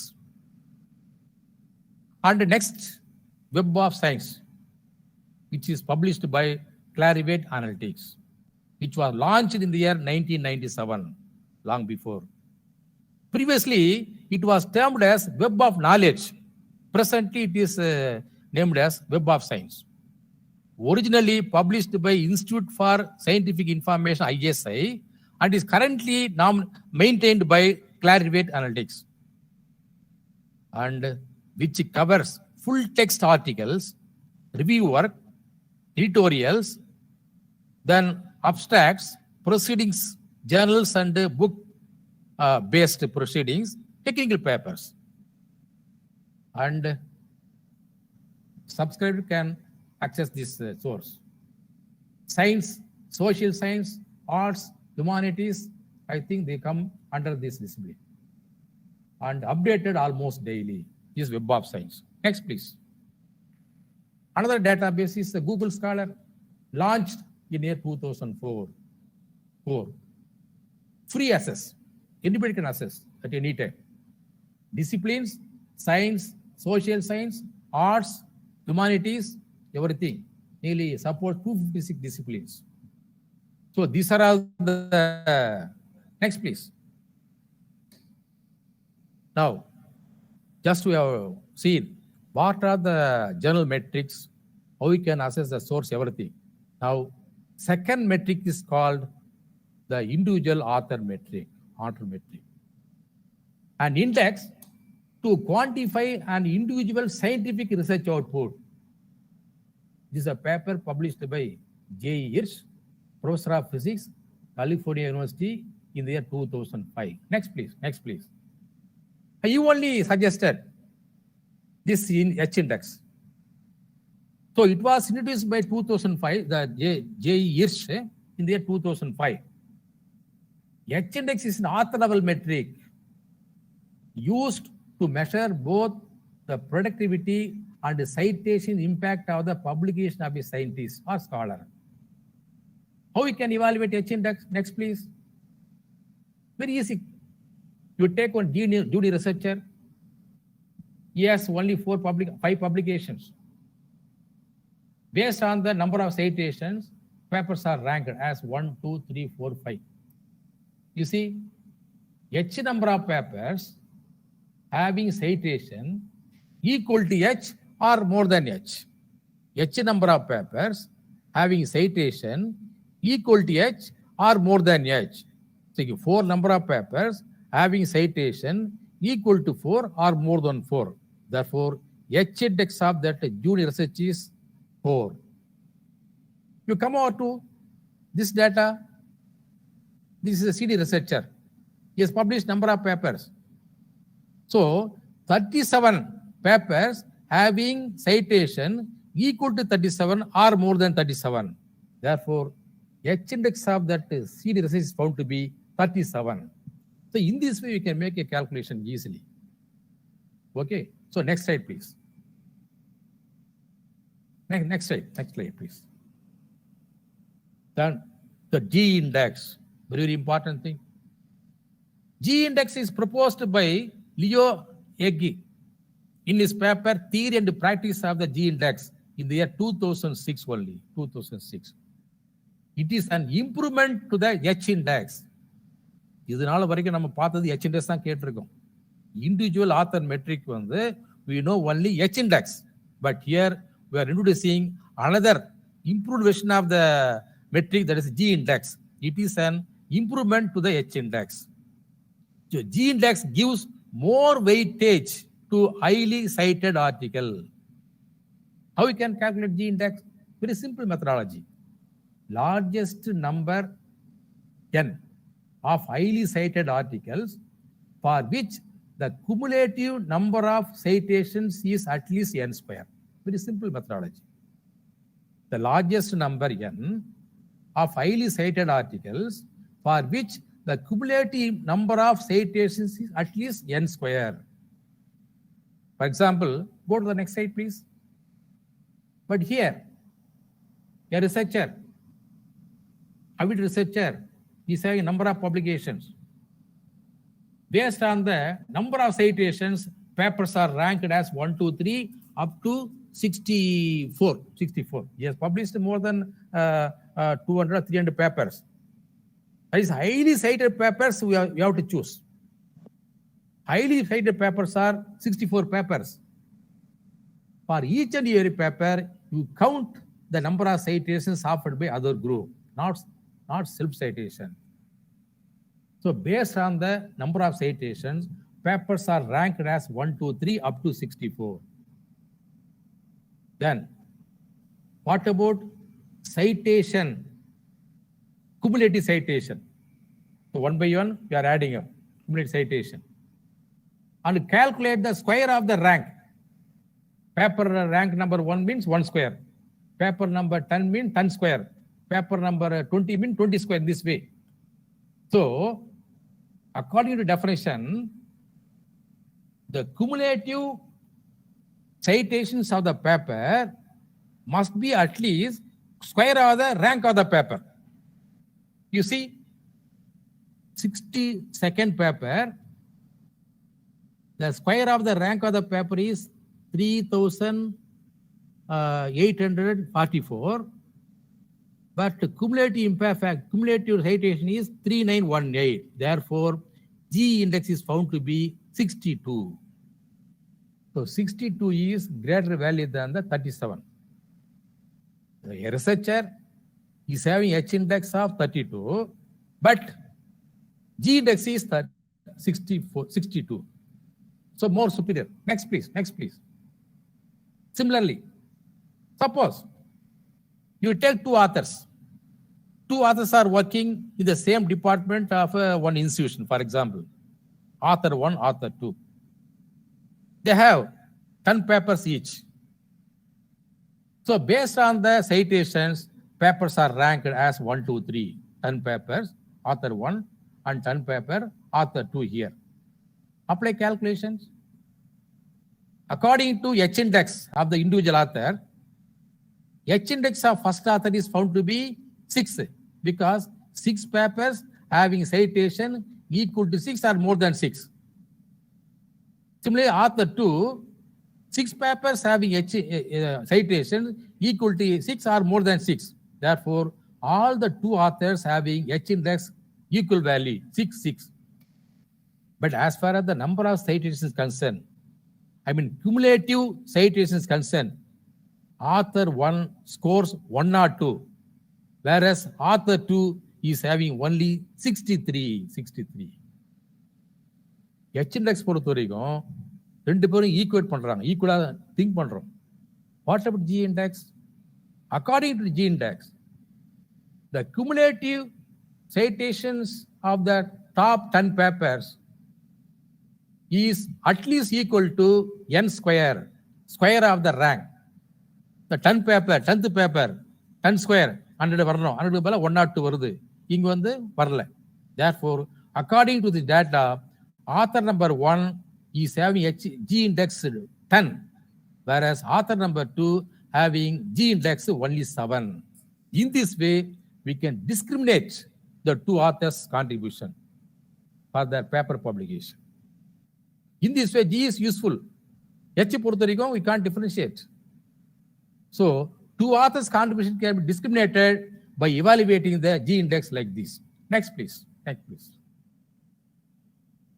Height index, this is more familiar, which was introduced in July 2011 by Google. This index assists the H index and gives more weight to the highly cited papers. How many papers got citations more than 10? 10 and above, that's all. 10 number of papers having citation 10 and above. This is height index, that's all. This is another metric. Next, please. Next, please. Therefore, individual author metric. Suppose you want to see the status of your contribution in terms of paper publication in your research area, kindly visit to either Google Scholar, this is one database, or Web of Science, another database, Scopus, another database. We can get all the details, no problem. We can go, we can visit immediately. How many citations, how many documents were published, how many citations received by other group, what is H index value, what is G index value, and what about item index, everything. So this is called the citation indices of an individual author. Important. Next, please. Next, please. Next metric, not next metric. What is the role of H index of individual author? Important.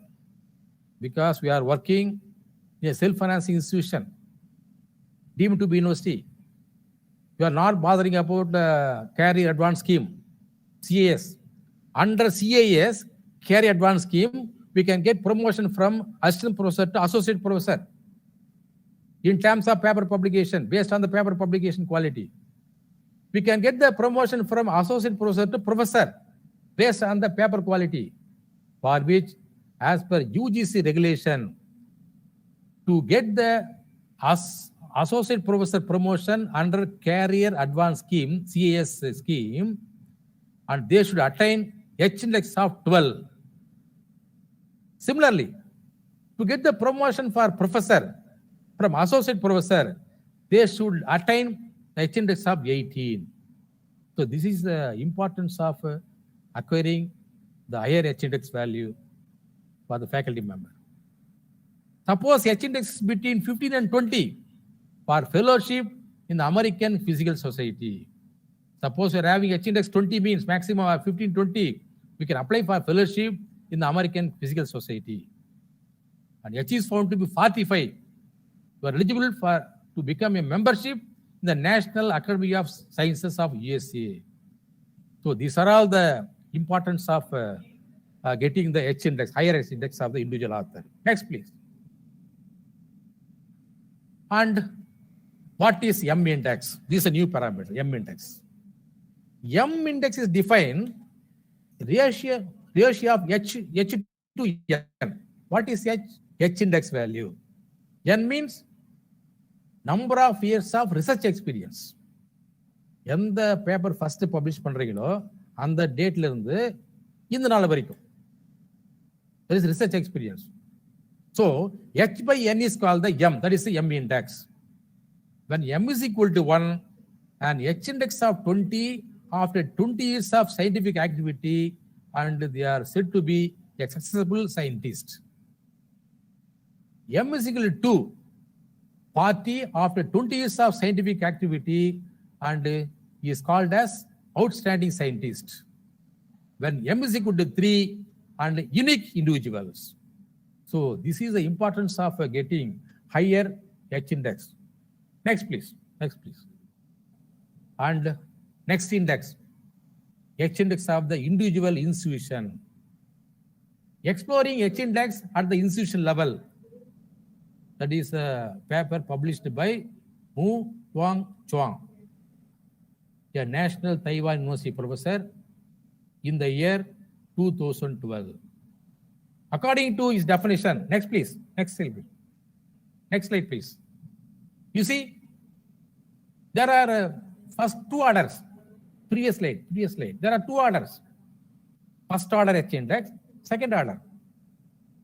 You take one institution, you take our institution Spire, the last 5 calendar year, because as far as the NAC is concerned, they are focusing on the paper publication of the institution only for the calendar year.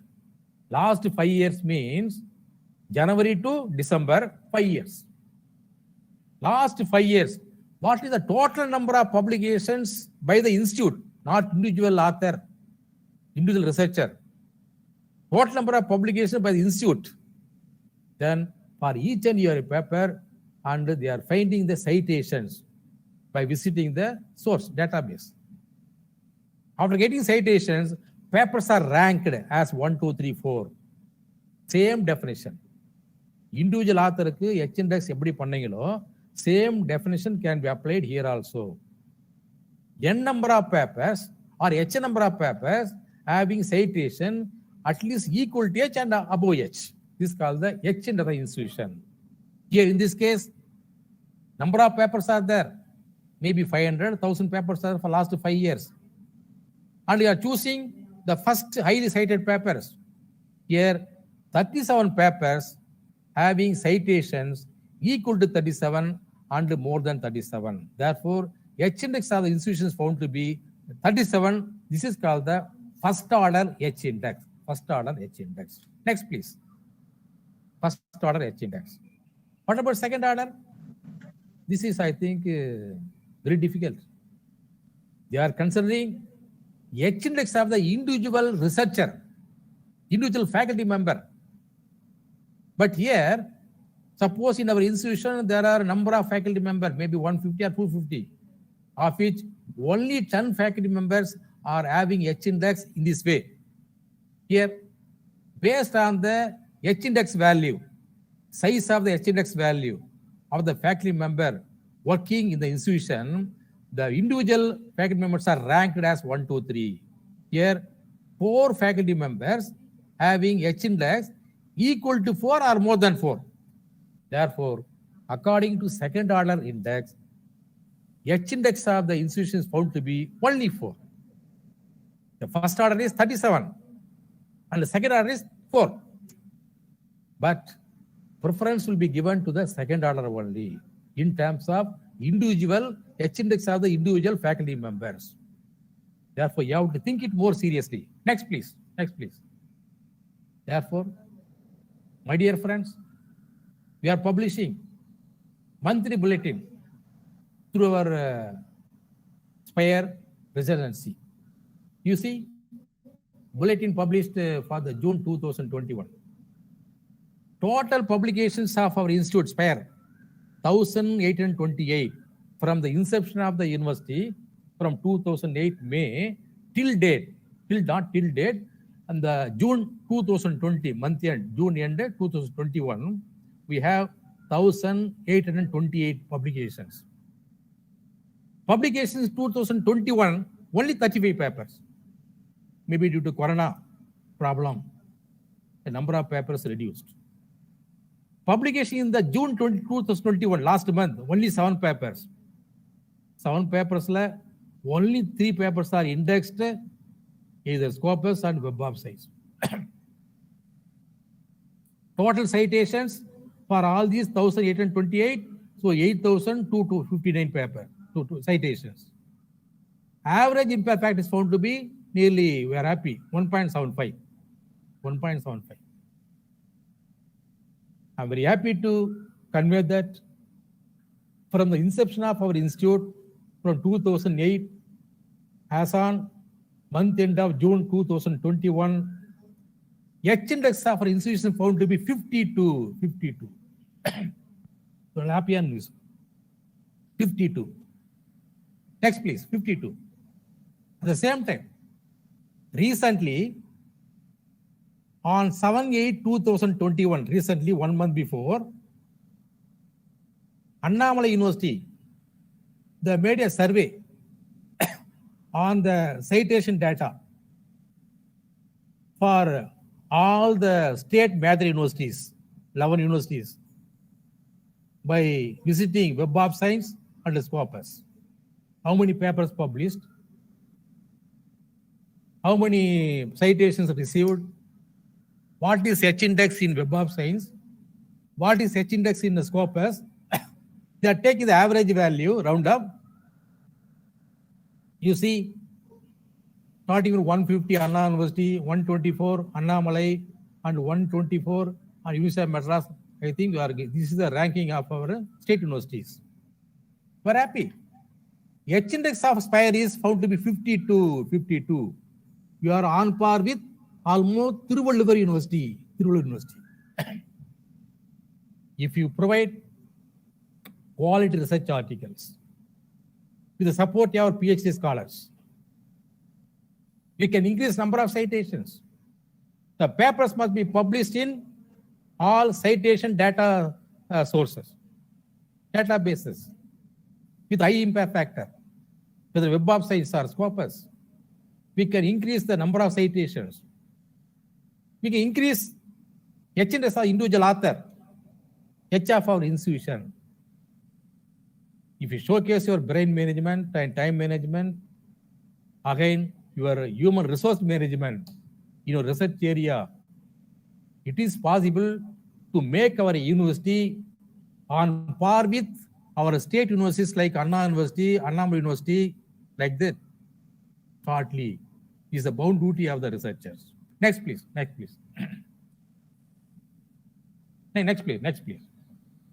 Next. Next, please. Next, please. Then last metric. Previous. SciMaco country ranking. See, we are applying same definition, same formula. How to evaluate the H index of the institution? How we can evaluate the H index of the country?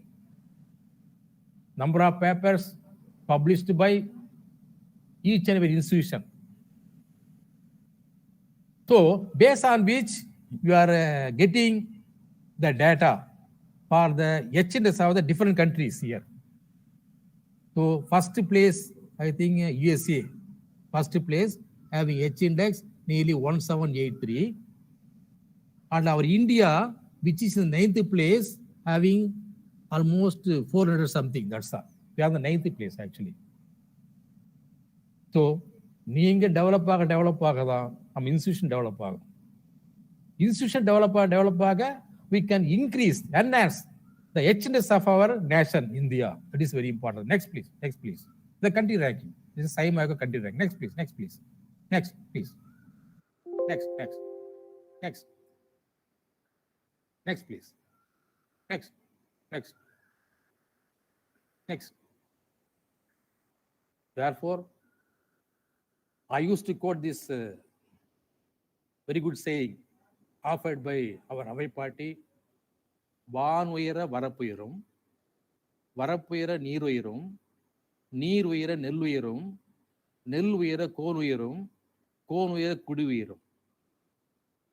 இது Avvai party சொன்ன கருத்து for national டெவலப்மெண்ட்டுக்கு, our institution டெவலப்மெண்ட்டுக்கு, நம்ம country human resource development. நான் சொல்ற கருத்து என்னன்னா, அதே வாசகத்தை வேற மாதிரி திருப்பாடு. Impact factor, SNIP, IPP, cite score of the journal உயர உயர உயர, நீ பப்ளிஷ் பண்ண பேப்பர் ஜேர்னல் உயர உயர, H index, G index, I10 index, M index of the individual faculty member உயரும் டெஃபினட்டா. இது உயர்ந்ததுன்னா H index of the institution உயரும், which enhance H index of the nation. Therefore, having this point, all this saying in your mind. Next, please. My dear friends, showcase your brain management. Next, please. Next, please. To provide quality research work in your higher education institution. உலகை பாருங்கள் வியக்கலாம், உழைத்து பாருங்கள் ஜெயிக்கலாம், நினைத்து பாருங்கள் சிந்திக்கலாம். உங்களுக்கு நம்பிக்கை இல்லையா? அதோ பாருங்கள் நம் Abdul Kalam. So these are all the words offered by some eminent people. So with this beautiful mind, get ready. Next slide.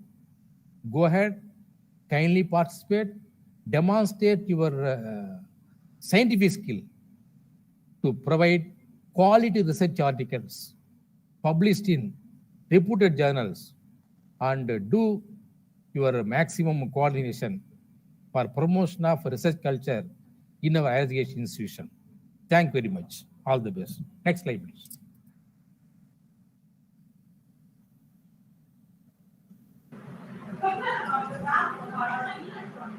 Thank you, sir. Okay. Thank you. Thank you. We never take such an effort while we publish a paper in a good journal.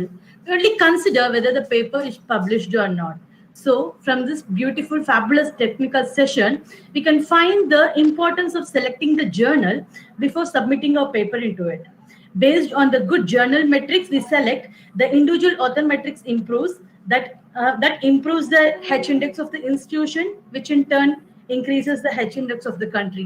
Thank you, sir. We are very fortunate to hear all the 4 matrices and the importance of selecting a journal before submitting a paper. Thank you again, sir.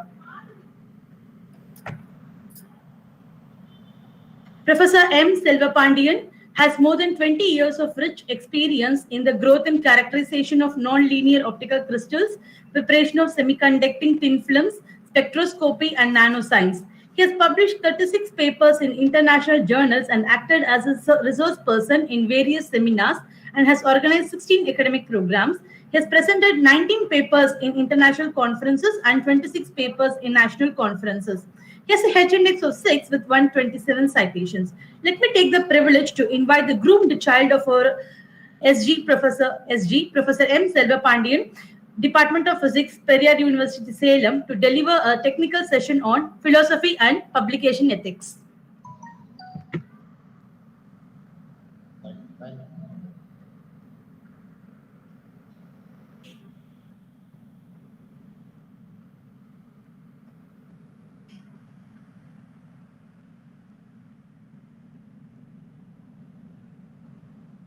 Sir, I have stopped presenting. You can start.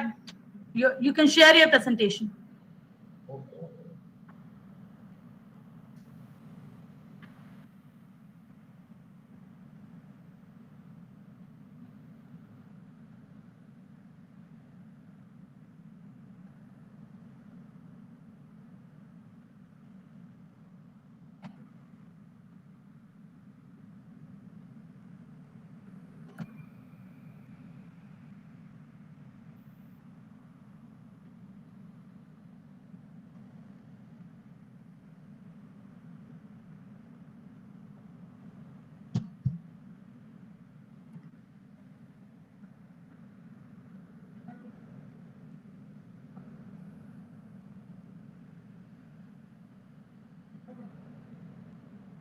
Is it clear, madam?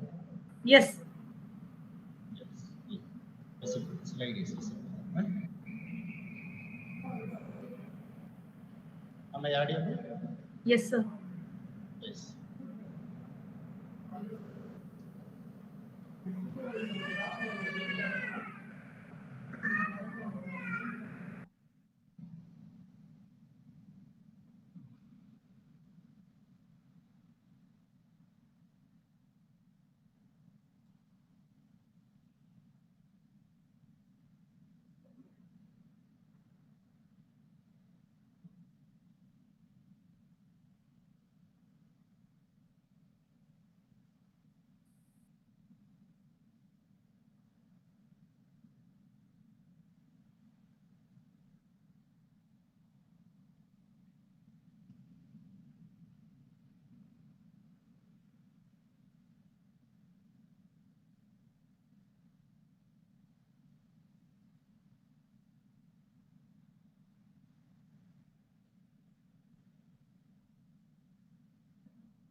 Screen is changing, madam, or not? Yeah, we can hear you, sir. Here, Yeah, slide is also moving. moving. Right.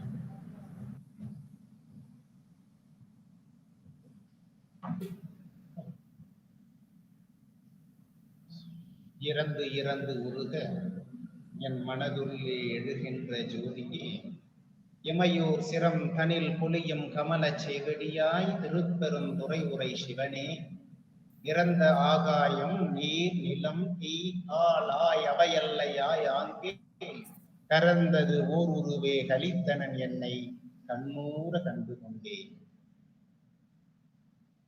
Most respected former Registrar of Periyar University and eminent Professor Dr.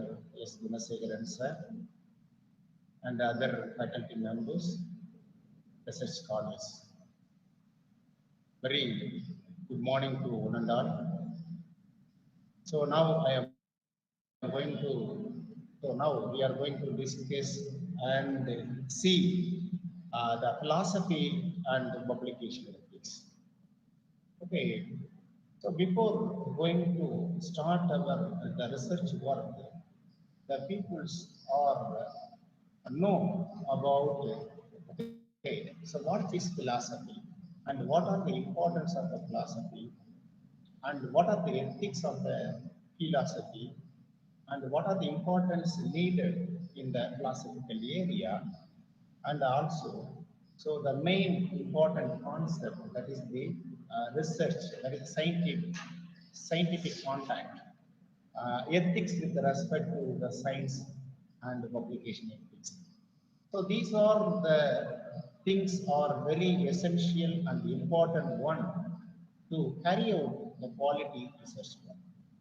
So without knowing the basic rules, concept, application ethics, and other things, we can't be able to carry out the quality research work. So that's why the peoples are ready to read the basic things and rules and regulation, ethical concept, and other things to carry out the quality research work and also publish our research work in a reputed international journal with very good impact factor. So these are the things is needed. Some people are doing their research only, so that is the base idea, and just read some kind of unrefuted and other journals, and not aware of the ethical values and other things. Okay, just collect the data and then write the data and fill it and then upload the data to the journal and then to publish the duplicate publications. Okay, so these are the things is going on nowadays.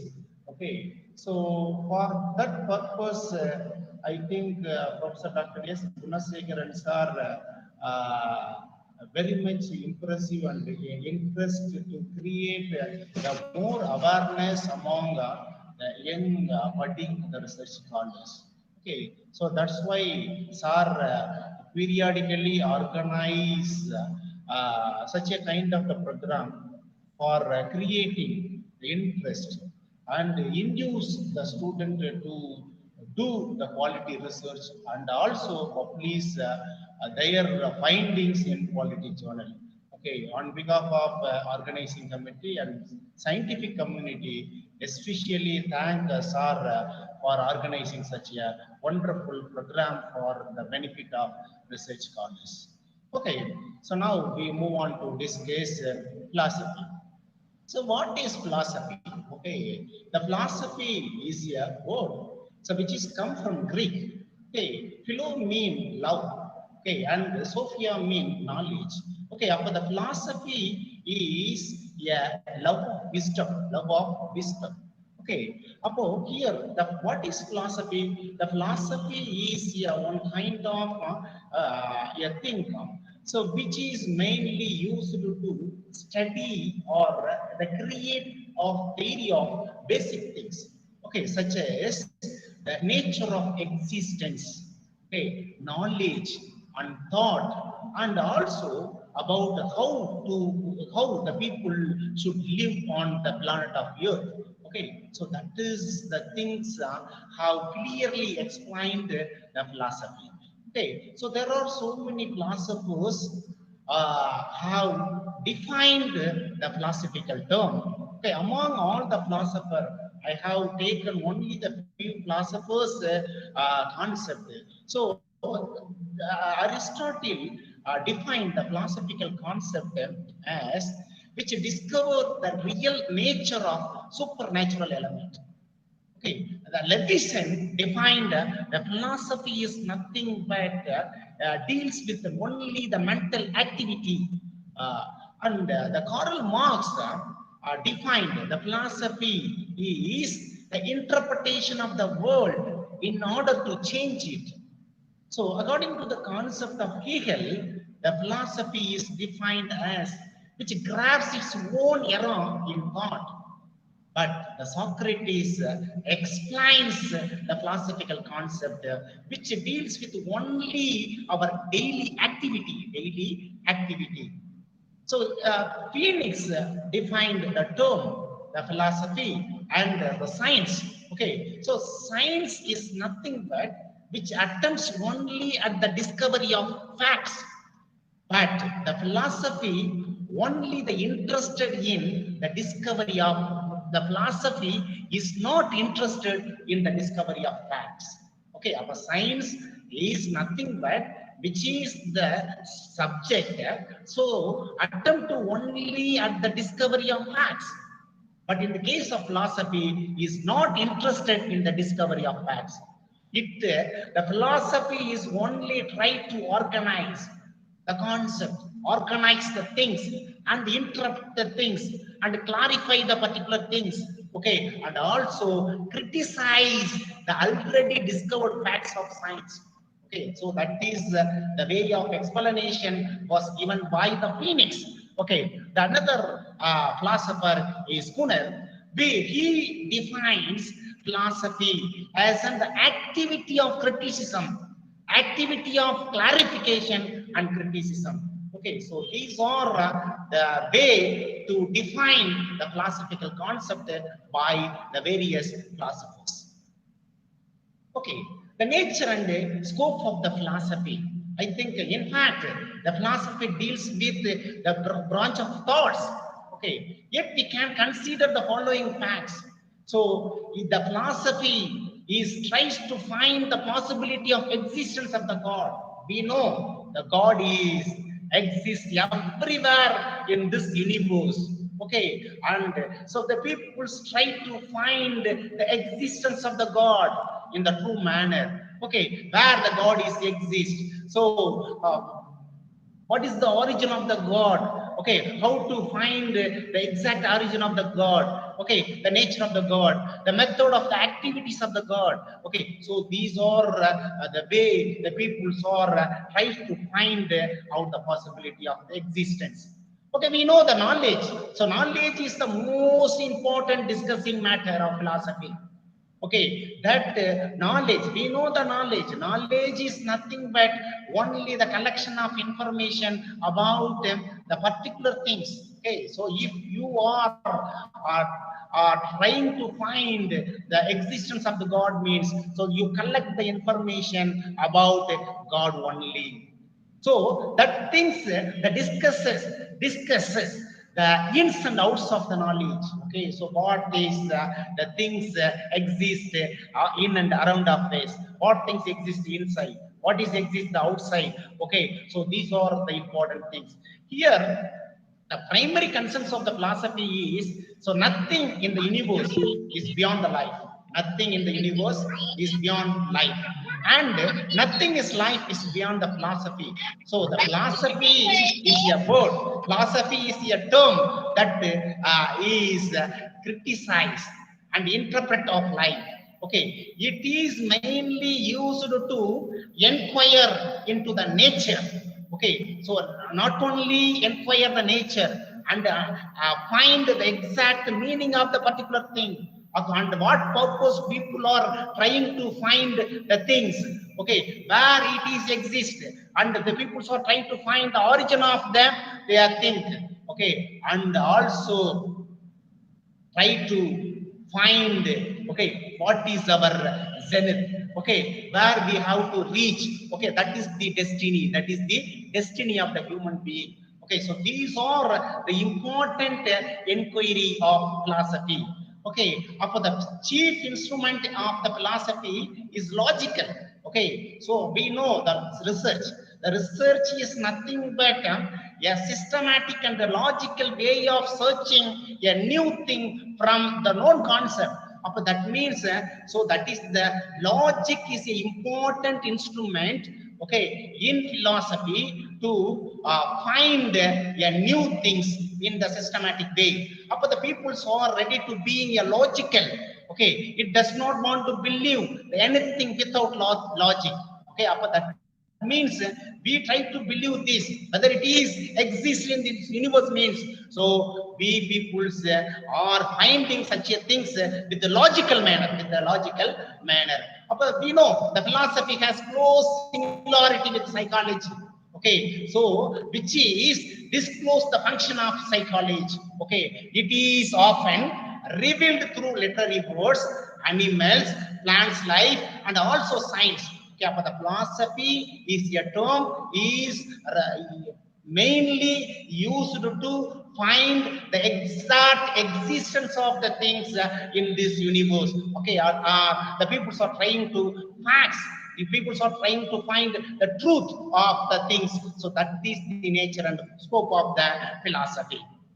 Okay, so there are so many branches in philosophy. Okay, the peoples are doing the research in various places, various branches, various areas. Okay, among all the areas, all the branches. Okay, here we are going to discuss only the 4 main branches of philosophy. Okay, so they are, one is the metaphysics, and second one is the epistemology, and the third one is the axiology, and fourth one is logic. Okay, what is metaphysics? The metaphysics deals with only consider the physical universe and nature of the ultimate reality. Okay, here the people are raising more questions towards a particular thing. Okay, a particular real thing. Okay, what it is. What is the real? So what is the origin of the real world? Okay, what is beyond the star? Okay, so and then then the peoples are raise the question without full stop. Okay, so peoples are putting only comma, not full stop. Okay, so that is the raise the question. Why? So that is the way of finding the answer, finding the reality. Okay, here the reality as an external creation or an internal construct can influence your metaphysical belief and perspective. Okay, the epistemology is, which is the word here, this is derived from Greek. So epistem, so that is the meaning of knowledge, okay, or understanding. That is the, which is refers to the nature and origin of knowledge, okay, that and the truth. Okay, so that is the what is nature. Okay, nature. Okay, if you want to find a particular thing means just you see, just you look at the nature. Okay, from the nature you can easily find new things for the betterment of the people, those who are living the planet of Earth. Okay, so that is the important one. Okay, but here this is the process that there are 4 main bases of knowledge. Okay, the knowledge is nothing but collection of information. So that the information is based on the 4 kinds of the main bases. Okay, one is the divine revelation, and another one is the experience. Third one is the logical and reason, and the fourth one is the intuition. Okay, so that is the that are the main basis of the knowledge. Next. Axiology. So axiology is another branches of the philosophy, which is mainly deals with the study of the principles and values. So these values mainly divided into the 2 main categories. One is ethics and another one is the aesthetics. Okay, so ethics is nothing but which is mainly so used to questioning of the moral and personal value. Okay, so what is this? What is the moral? What is the personal value? So aesthetics is so only is examine. Okay, examine. So what is beautiful? What is the beautiful? What is the enjoyable? What is the tasteful? Okay, so and the way of examining the beautiful nature, enjoyable nature, and other things. So the another branches of the philosophy is logic. Okay, logic is very important branch in philosophy. Okay, which is a tool or instrument to carry out the quality research work. Okay, we know logic learn how to think in a structural and sound manner. So logic has 2 types. One is the deductive logic and another one is the inductive logic. Deductive means so it is involves examining the general cases. Okay, and in the case of inductive reasoning, which involves taking only specific and special cases. Okay, suppose if you have the specific or special case of the research means, so people are using only inductive reasoning concept. Okay, and the general case means people are using the deductive reasoning concept. So these are the 2 important the types mainly used to examining that is the logical nature of thinking of the particular things. Okay, next, ethics.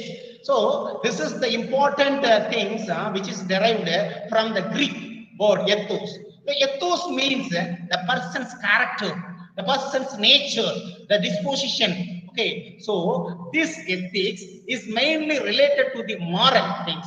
Okay, moral things. So treating of the moral questioning. So morally correct, morally honorable set of the principles of moral. So science of moral principle, rules of conduct, the whole field of the moral science. Here, which is mainly distinguished between so right and wrong. So and then raise the question whether it is right or wrong, whether it's good or bad, which is relation to the action or violation, the character of the responsible being. Okay, so these are the way to find. Okay, so whether it is suitable or not, whether it is right or wrong, whether it is good or evil. Okay, so these are the way to find such things with the help of the moral concept or moral ethics. Okay, so nature of the judgment. Okay, suppose if the researcher is invited the subject, okay, taking the subject and then do the research with a very honest manner, okay, and then open access manner. So at that time, so his research is reached to the similar thought of the people with the honest and the openness manner. Suppose if the researcher is encouraging the honestly and openness of the kind, so which exposes the subject to risk of hurt or injury, then the researcher has some obligation to protect subject from the hurt or injury. So this is the way of the natural of moral judgment of research. Okay, the intellectual honesty. The intellectual honesty is the honesty. Okay, so while we do the research, we people are do the research in the honest manner, in original manner. Okay, that is, suppose if you are going to get the result or collect the data or expose your result to the conference and in publication, so at the time we peoples are in honest manner. Okay, the honesty is the acquisition or analysis and transmission of idea. Okay, a person is being intellectually honest when the people knowing the truth, the states the truth. Okay, so that researcher make sure to follow the honesty in various areas. So while we present the paper, or present the finding, or publish the finding, or declare the finding, or briefing, or news release, or policy statement, or report, or religious instruction, or social media post, and journalism, including not only prose and speech, but graphs, photographs, and other means of expression. So these things are include the intellectual honesty. Okay, so while the peoples are present or expose the idea, okay, with the transmission manner, okay, that is the very, very important one. Okay, so the another one is research integrity. Okay, so it is defined as active adherence to the ethical principle and principle standards essential for responsible practices of research. Suppose by active adherences, we mean adoption of the principle and practices as the personal idea. In the case of ethical principle, we mean honesty, the golden rule, and trustworthiness, and high record for the scientific records. Okay, so these are the things we have to follow. So in integrity. Okay, the concept is scientific misconduct. Okay, so that is why we publish or upload our research finding in various reputed journal. Okay, we have to follow the rules and regulation or code of conduct. Okay, so don't violate the rules or code of conduct while we publish or disclose your findings. Okay, after the violation of the standard code of scholarly conduct and ethical behavior in professional scientific research.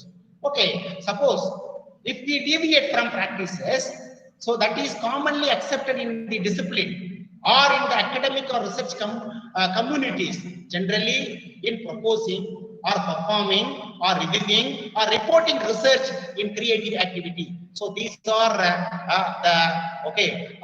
peoples are follow while you do the good quality research. Okay, some common types of scientific misconduct. Okay, there are 3 kinds of scientific misconduct. One is the falsification, and another one is the fabrication, and third one is the plagiarism. Okay, in the case of the falsification, the researcher or peoples just changing the data. Suppose the peoples collect some data means, so if the data is matched with the already available data, so at that time if the data is mismatch means the people's change the data. And also is not come to the literature survey values, not nearly come with the literature survey values. At the times, some people are just omit the data, just omit the data. So these kind of the activity is falsification. So it includes the manipulation of the research instrumentation and material and process and images. So some peoples are in the case of fabrications, so just construct the new data, and also addition of new data and observation, and also change the characterization that area, okay, and in gathering data area and the running experiment, okay. So these are the things people are doing while writing the research article. Okay, so this is to be avoided.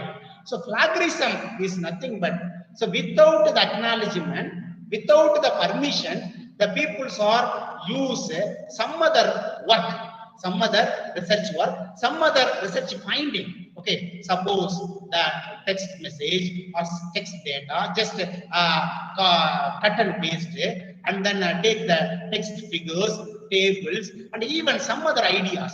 Okay. So that is, suppose if you want to use some other ideas, data and other things means get the permission. So that without permission, we can't able to use such a things, our research finding. So this is people's are big bad, okay, to write the research article. So without permission, suppose if you use the data without permission means, okay, it is a copyright violation. Okay, and also as well as ethical misconduct. Okay, the redundant publications. So peoples are publish same information in more than one journal or more than one publication. Okay, peoples just take the data and collect the data and interpret the data, publish the data in one particular journal. Okay, and then so the same information is also published in the another publication. Okay, that is the multiple publications. Okay, so these kind of the publication, that is the article publication, is redundant publications. Okay, so people collect the data, the lengthy data for the one publication means, so slice the data. Slicing means just cut the part of the work and then write the article and then publish in one more journal. So and also another cut the another part of the work and then write the journal, write the article and then publish the another journal. Okay, so the lengthy paper will be divided into a number of journals, number of the papers. Okay, these kind of the work is the salami slicing. Okay, so better we have to avoid to write in this manner of that is the quality work. Okay. Next is publication ethics. Publication ethics is nothing but, okay, as a self-regulatory mechanism which is insisting on integrity on the part of authors or peer reviewers and publishers to establish high standard of editorial processing for a scholarly journal. Okay, but that is the very high standard or high quality of the journal is very, very essential one to publish our work. Okay, it is not allowed the use of plagiarism of another ethic or data and information published as original must in fact be original. Suppose it follows some ethics, they should be clearly visible on its website. So that is the people are publishing many articles in their journal means. So the first the journal or publishers create a visible website. So in this particular website, so there are many things have written or uploaded, okay, for that is the beginners or beginners. So what are the things are available in website? Okay, so journals option for post publication discussion and correction, journal policy on the ethical oversight, journal policy on the intellectual property and competing interest, journal policy on conflict interest. So how the journal will handle the complaints and appeals. Okay, and journal policy on authorship and contributorship. Okay, so these are the information, okay, is available on website. So whenever the author or researcher is needed or clarify the information, just click on the website and download such information and also clarify it. Okay, so that is the important in publication area. Okay, but the publisher have to show or clearly visible. Okay, so their website and then write these things in the website page. Okay, so these are the important of the publication ethics. Okay, suppose if the researcher write the article or do the research work, so at that time, so what are the principles how to follow to do the quality work? Okay, there are many points are there to carry out the quality research work. What are the important things are needed? So honesty, first honesty. Honesty means, so while we report the data, okay, in honest manner, while you discuss the data with honest manners, okay, suppose if you write the experimental part or methods and methodology, okay, in the honest manners, okay, so and also showcase the publication status in honest manner, okay, so do not fabricate, do not falsify, do not misinterpret, okay, the data. Okay, so these are the things are needed for the quality research. Okay, and also before going to write the article, okay, you have to frame the objectivity. Okay, so what is the objectivity of the particular article? What are the things we are going to carry out in this particular work? Okay, that is the important. Okay, the another one is the integrity. Okay, Apo, keep your promises and agreement. Okay, so sincerely and strively to carry out the particular work based on your thoughts and action. Okay, so the carefulness very important. So that is the avoid the carelessness, error.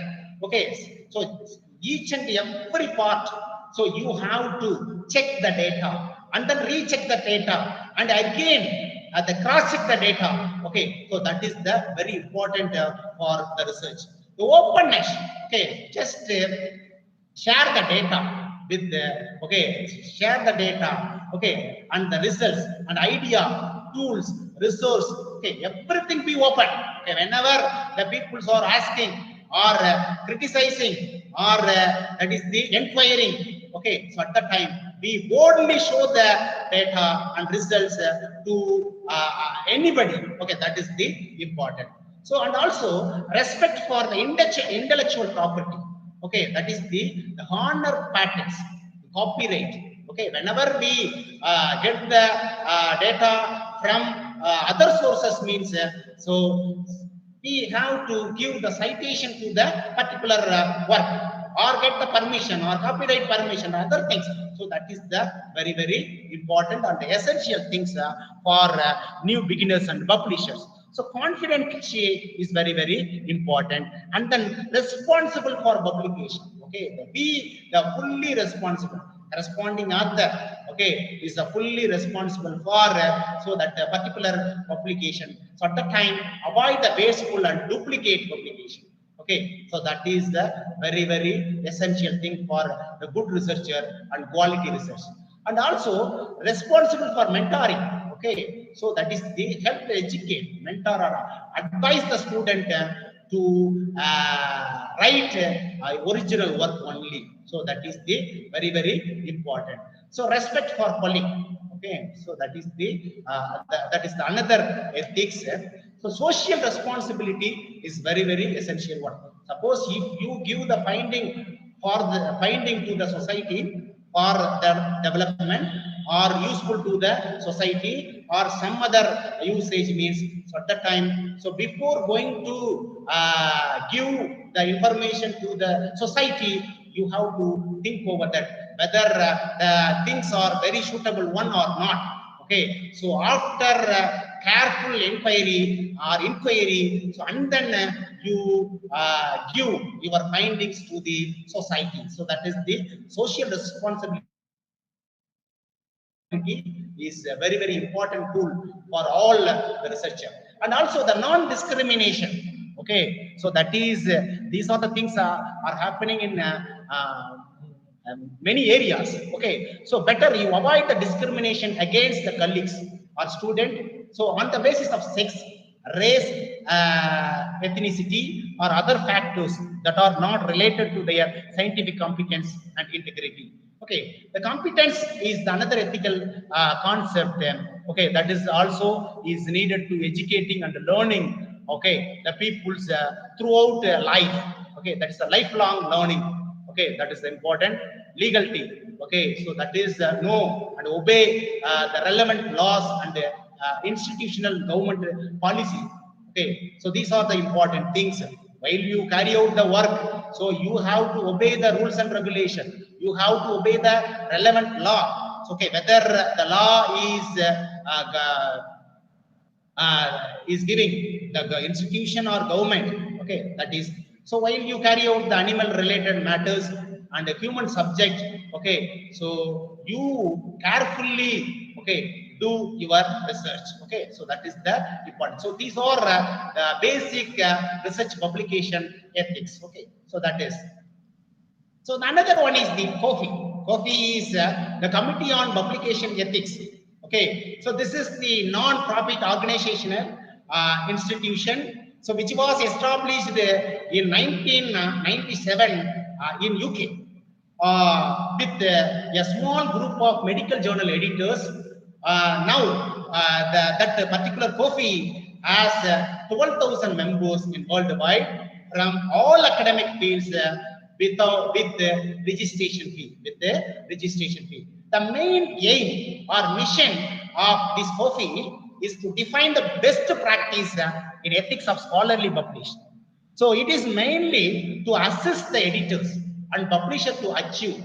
Okay, so what kind of achievement, okay, is needed? So such things how to give the COFI to all the editors and reviewers.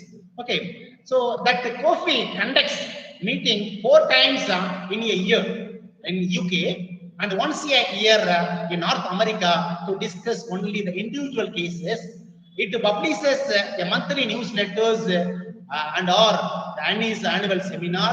So it has created audited tool for the members to measure the compliance with its core practices and guidance in the form of flowchart, discussion, documents, guidelines, and e-learning moduling. Okay, so the COFI is to educate and support to the editor and publishers.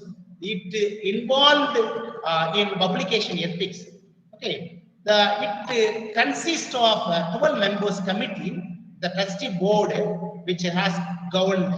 Okay, so the maximum responsible for this trustee only related to the financial matter, legal and business operation of COFI. So the COFI is a link with the various organizations such as International Society of Managing and Technological Editor, the European Association of Science Editors, Open Access Scholarly Publisher Association, World Association of Medical Editors, and many more some other organization to educate and then induce to bring a quality journal. Okay, that is the main theme of this COFI. So the another one is WAMI. WAMI is nothing but the World Association of the Medical Editors. Okay, so this association established in March 16, 1995 in Italy. Okay, after 3-day the conference held in Italy with 22 editors from 32 various countries. Okay, so that fellow have discussed only the international problem related to the publications. Okay, so which was established by the International Committee of the Medical Journal Editors. This is the non-profit voluntary association. So if you want to join as a member in this WAMI, okay, at the time there is no registration fee for this membership. Okay, so this is an international virtual organization of the editor and medical journal. So they discussed only enable the greater international cooperation, okay, between the editors of the medical journal. Okay, the editors of the peer-reviewed journal are only the eligible as a member of this WAMI with free of cost. Okay, so presently there are 1,830 members as a that is the voluntary members of this WAMI from 92 countries. Okay, from 1,000 journals. 1,000 journals. So there are 1,000 journals editor voluntarily joined as a member in WAMI.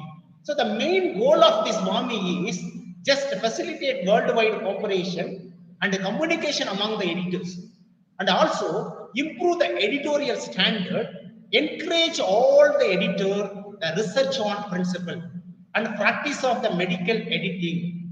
So to publish only original, important, well-documented, peer-reviewed article.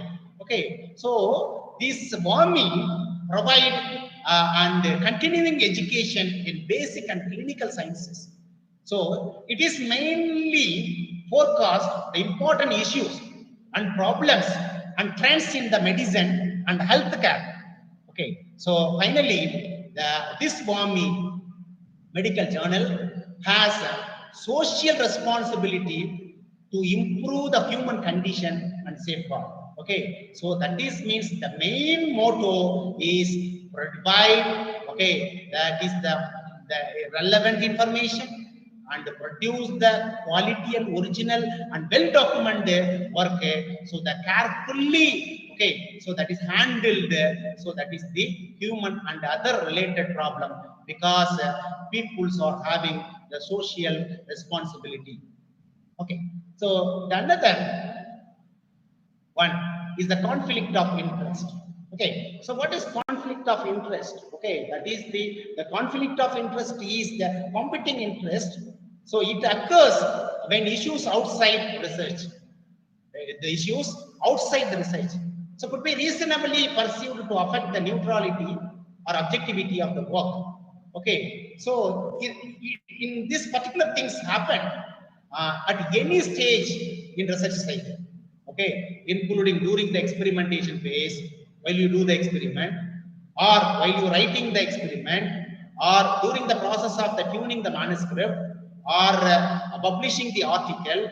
Okay, so in many areas, for example, potential conflicts of interest or financial support from the connection with the companies, or political pressure from the interested group, and academically related issues. In particular, mention about the funds received used for the research purpose at the bottom of the cover page. All authors must disclose all the interests related to the research, such as the consultation fees and stocks when submitting a paper and approving the disclosures.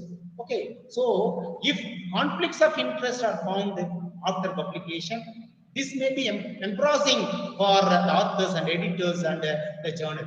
Okay, so we have to give the conflict of interest in that is the papers in your publications while you upload. Okay, so there is no conflict of interest. So at the after that is the acknowledgement and before the reference area. Okay, so that is very essential and important one.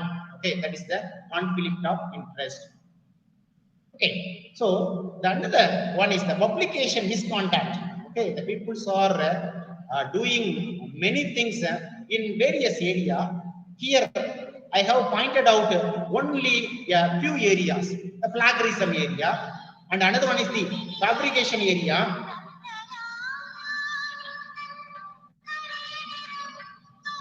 falsification area, inappropriate authorship,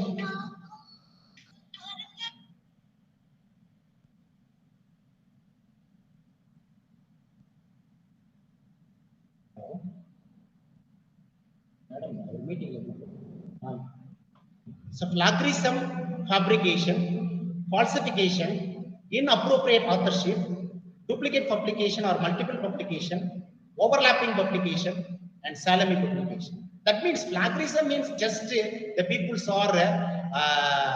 take the data from the various persons' journals without getting the prior permission, or not ready to cite their work in our journals. Okay, so that is the plagiarism. The fabrication means, that means what I say, the people are making the data, okay, without having performed relevant research. Okay, not do the better research, just make the data and then put up the readings and other things. Falsification means so just changing the data. Okay, change the data from already available one, just change or print the data. Okay, inappropriate authorship. Okay, so that is the people's not appropriately assigned the author based on their contribution. Okay, the duplicate publication means the people's are submit their work simultaneously in n number of journals, So and then people's are write the article or change the article. Okay, only in this area. So just change the title and change the keywords. Okay, and change the author's order. Okay, and then author affiliation and a small amount of text. Okay, so these are the things are doing the researcher to publish the same kind of work in different journals. Okay, so that is to be avoided. Okay, in this area. The overlapping of publications is publication refers to the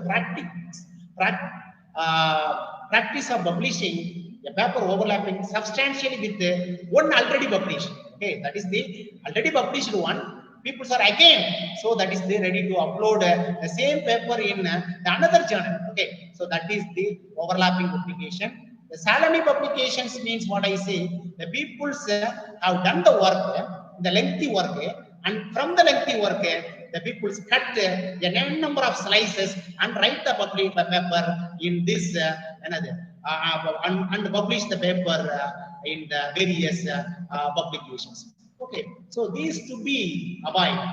Okay, avoided in your future. But that is the publication in the publications misconduct. Okay, the violation of publication ethics. So, okay, there are so many violations while you do the research work or publish the paper in reputed journals. Okay, so people are doing these kind of things. Okay, duplicate submission, multiple submission, plagiarism, gift authorship, fake affiliation, ghost authorship, and pressured authorship, the salami publication, fraud, that is the fabrication and the falsification, authors dispute, the conflict of interest, okay, and slicing. Okay, so that is there are so many errors have done in the particular papers. Okay, so if you do these kind of the activities in your research work means, so it affects the scientific community. Okay, and also journal editor, peer reviewer, and also ultimate victim are the patients. Okay, so that is the important things while you do the research work or write the research article. Okay, with the quality marks. The authorship and contributorship. Okay, so who is author? Who is contributor? Okay, so that is the if one has made a substantial contribution to the conception, acquisition, analysis, interpretation of the data, drafted and revised the work, approved the final manuscript, or willingness to take the responsibility. So here, that is so the authors is whole responsibility for so their work. Okay, here the contributor is so the individual having a role in the research is eligible to be considered as a contributor. Okay, suppose so in the particular area, so not considered as a author. Suppose some people are helping for the collection of data, or some people are doing some work for in this particular performing the statistics area. Some people are contribute the technical things, and some people for help to data entry, and some people granted some financial aid. Okay, suppose if you have the head of the department. Okay, so these are the things only should be acknowledged, but cannot be considered as a author. Okay, that is the considered as a author. Okay, so that is the important things. Okay, another. So identification and the dealing with the allegation of the research misconduct. Okay, so that is the publisher and editor shall take the responsibility. Okay, step to identify and prevent the publication of the paper where the research misconduct has occurred, or include plagiarism, citation, manipulation, data falsification, fabrication, and among others. Okay, so these are the things how to carry out by only the publisher and editors. Okay, before going to give the acceptance or publish the work.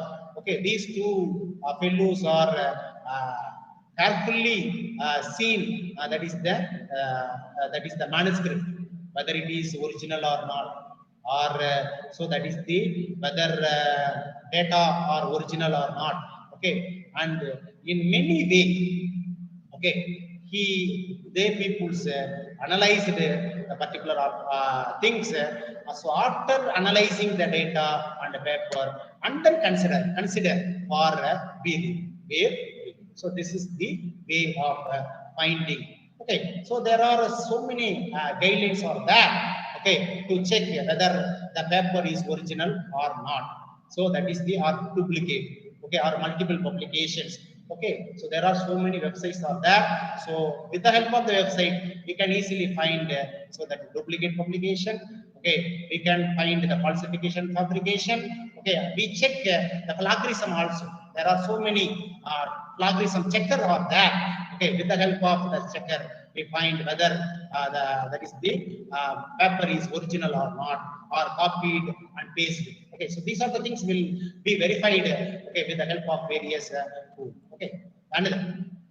Suppose once we find the paper is associated with any of the above publication misconduct, so at the time what we will do. Okay, so at the time the editor reject the manuscript. Okay, not accept to publish such a paper in okay, a particular journal.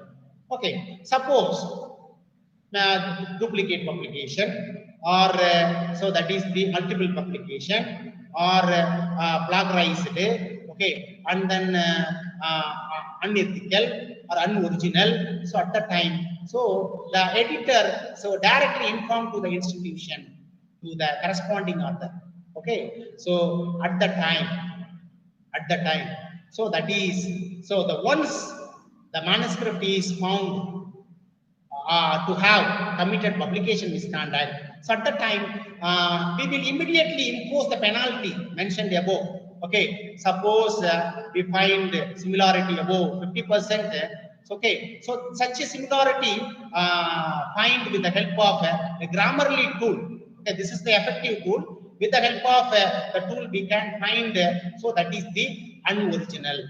Okay, and enabling our editors to pursue the journal integrity and author's copyright. Okay, so at the time, so that is the author, okay, penalties mentioned as so charge as $1,200 or 72,000 rupees as a compensation cost. Okay, suppose if the author withdraw their published papers from the publishers. Okay, so that is the important things. Okay, next, the publication predator, that is the predatory publishers. Okay, that is there are so many fake journals are there, so their aim is only gain the amount or money, cash. Okay, so that is they peoples are only created fake website and then assigned the fake impact fact number, and then okay, many things, okay, in their web page. Okay, so there is no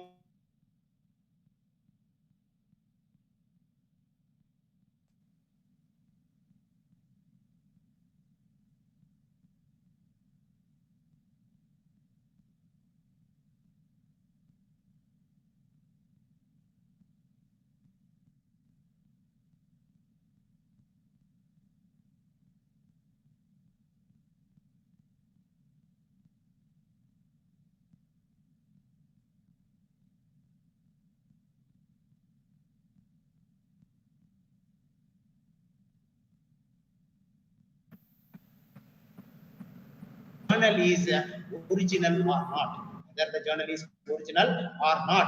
Okay, so after careful inquiry, so and then you collect the that is the authors, that is the information, authors information, and then upload the paper in this particular journal. Okay, so nowadays there are so many fake journals on that.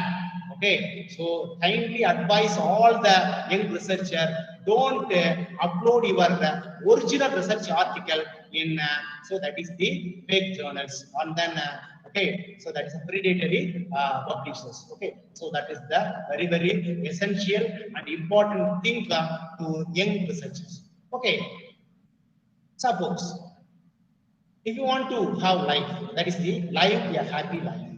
Okay, the peoples are think only நான் சந்தோஷமா வாழணும், மகிழ்ச்சியா வாழணும், இதுதான் என்னுடைய இது அப்படின்னு சொன்னா அப்ப நல்ல ரிசர்ச் பண்ணணும். அப்ப that is the நல்ல ரிசர்ச் தான் tying it to a goal. Okay, so I want to do a quality and that is the very good research. Okay, so the quantity is need not, the quality is only needed. Okay, ஒரு வருஷத்துக்கு 10 paper போடுறது தேவையில்லை, வருஷத்துக்கு ஒரு paper போட்டா it's okay, வருஷத்துக்கு 2 paper போட்டா it's okay. Okay, so that is essential, that is the ஒரு paper is okay, 2 paper okay. Okay, so number of papers need not. Okay, more than 20, more than 50. Okay, நம்ம சரியில்லாத ஜர்னல்ல போறது தேவையில்லை. Okay, அப்ப if you want to be live a happy life, அப்ப tie it to a goal. Okay, that goal is how to do the quality work and ready to publish in the quality journal one. Okay, so that is not to people or things. Okay, and suppose if you want to carry out a quality work, means at the time you have to keep in your mind this is the code which was given by Albert Einstein. So stay away from the negative people. Okay, that is the நம்மள நிறைய பேர் சொல்லுவாங்க இது முடியாது, இது ஆகாது, இது publish பண்ண முடியாது, உங்களால குவாலிட்டி ஒர்க் பண்ண முடியாது அப்படின்னா நிறைய பேர் கிரிட்டிசைஸ் பண்றது உண்டு. ஓகே, சோ முடியாதது ஒண்ணுமே கிடையாது. we can do anything and everything. Okay, so if you believe that, definitely you can easily able to carry out your quality work and also have to give very good finding to the society for their betterment. Okay, so that is better you stay away from the negative people. Okay, they have a problem for solution. Okay, so that is the another the quote as given by Albert Einstein. Okay, the education is not the learning of facts but the training of minds to think. Okay, that is the so education how to give the training to the people mind, எதுக்கு, for thinking or thinking. So if you get thinking power, definitely it will be created a new things. It will be created new things, which was also given by Albert Einstein. Another quote is as given by Kalam. Okay, so நம்ம எங்க இருக்கிறன்றது முக்கியம் இல்லை. Okay, நம்ம கிராமத்துல இருக்கிறோம், என்னால முடியாது. எங்க வீட்டுல யாரும் படிக்கல, என்னால முடியாது. ஓகே, நான் வந்து ரொம்ப ஏழ்மையான குடும்பத்துல இருந்து வரேன், என்னால முடியாது. அப்படிலாம் நம்ம சொல்லக்கூடாது. நம்ம யாரா இருந்தாலும் முடியும். நீங்கள் கிராமத்தில் இருந்து வந்தாலும் சரி, நகரத்தில் இருந்து வந்தாலும் சரி, படித்த குடும்பத்தில் இருந்து வந்தாலும் சரி, படிக்காத குடும்பத்தில் இருந்து வந்தாலும் சரி.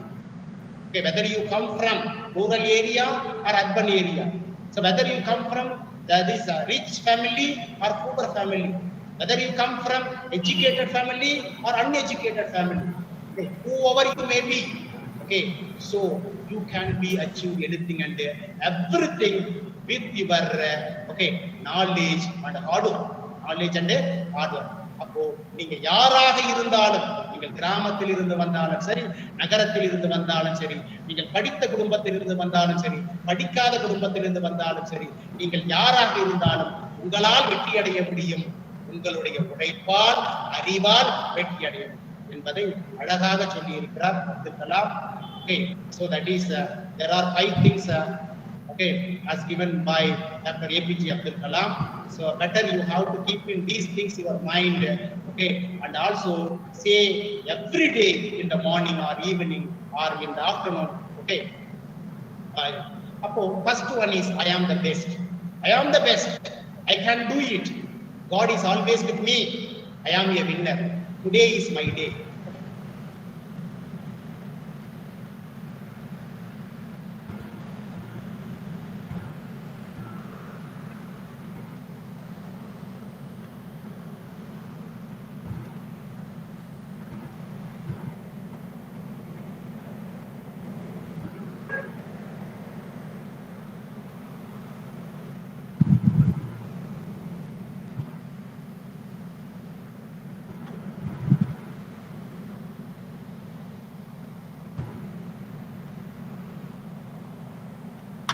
Wonderful opportunity to me to share my thoughts and ideas to all the research. Thank you so much. Thank you so much, sir. There is a quote that says, "Science brings society to the next level, but ethics keeps us there." So that quote has been true from your words today. So even after while doing the PhD, we never have time to think about what we are doing. What is the PhD, Doctor of Philosophy? But now we are proud, like we have actually after your technical session, we are happy like we have organized some at least for can able to follow some of the philosophical words you have mentioned us, and also the ethics, research ethics, publication ethics, where we have to be honest. Yes, honest. We have to share our data with our colleagues so that we can actually multiply our knowledge. We have to share our ideas with them. We have to maintain the confidentiality, and we should have the responsibility while we are publishing a journal, and we should always avoid the discrimination. Thank you, sir. Thank you for explaining us the ethics we have to follow while we are doing the research, and even after our research, and how to do our publication to the next level. Thank you, sir. Thank you. Next, Professor S. Kumaresan has more than 25 years of rich experience. He has produced 5 PhD scholars so far. He has published more than 64 papers in reputed journals and has H-index of 15 with 1,024 citations. He has presented 33 papers in international and national conferences. His area of specializations are spectroscopy, crystal growth, and computational methods, and he is a member of the Board of Research Studies. I invite our Professor S. Kumaresan, popularly known as Kuti SG, Aringaranna Government Arts College, Cheyyar, to deliver a technical session on publishing resources and misconducts, online sources, falsification, and other editorial misadventures. Welcome, sir. Thank you. Thank you for your nice introduction. And I'm much privileged to be called as good PhD, and just follow him. Hope you can see the screen. Is it live now? Is it clear? Yes, sir, it's clear. Yeah, can hear you. Thank you. See, first of all, I should thank the organizer, St. Peter's University, IQAC coordinators, as well as the research forum for giving this chance to share some of my knowledge, which I gained through my academic day. So I'm just going to touch upon some of the areas which were already just given an introduction by the previous speaker, Dr. M. Selvapandian. So there is a margin in classifying the same. Don't the listeners should not feel that the same thing will be repeating. To remember, there is a demarcation what he has said and what I am going to refer now. The topic which is allotted to me is publishing resources and misconducts. This is a general one, but I'm going to touch upon the online sources which are now available. Rather, it is comes under the classification as falsification, and more importantly, the editorial misadventures. Though I claim this is a misadventure, I don't want to clarify that all editorials are misadventure in nature, but we need to clarify ourselves that in which way that the journals we are going to publish. I must thank to my academic dad in simple word, only one thing. If he's not there, I'm not. I'm nothing without him. With the blessings of Professor S. Gunashekhar, I'm just representing what I learned from him. This is the college I have affiliated, Arinyaranna Government Arts College here, and 3 years before we have celebrated our Golden Jubilee celebration. To commemorate this, the first ever international conference has been conducted, and the chief person was my mentor, and with his able guidance we have successfully completed the international conference. It has been widely acknowledged by the scientific community, and this is the lab which he has inaugurated, and so far we have produced 5 PhD scholars. All have been settled and doing a lot of research work in this area, in this college. See, I'm delivering this talk in my capacity as Board of Research and Board of Studies for Physics and Board of Research in Arinyaranna Government Arts College, as well as I'm the member for affiliated colleges and research forum under Trulur University.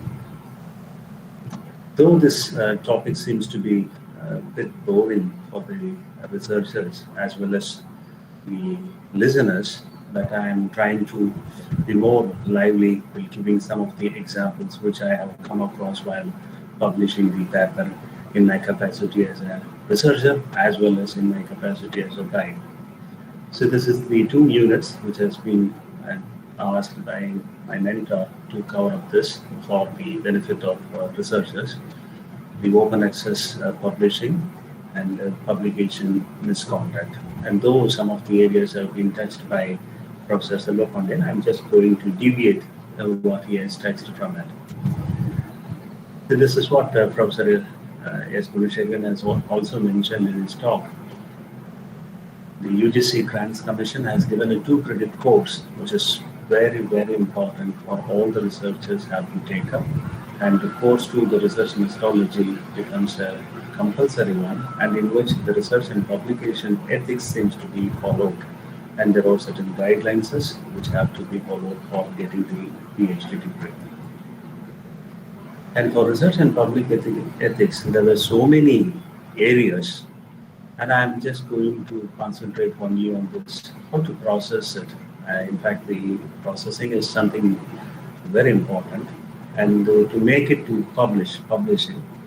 And I'm going to investigate on processing area as well as the publication area, and what are the avenues which are all readily available to go on for the publication, especially when you are doing PhD.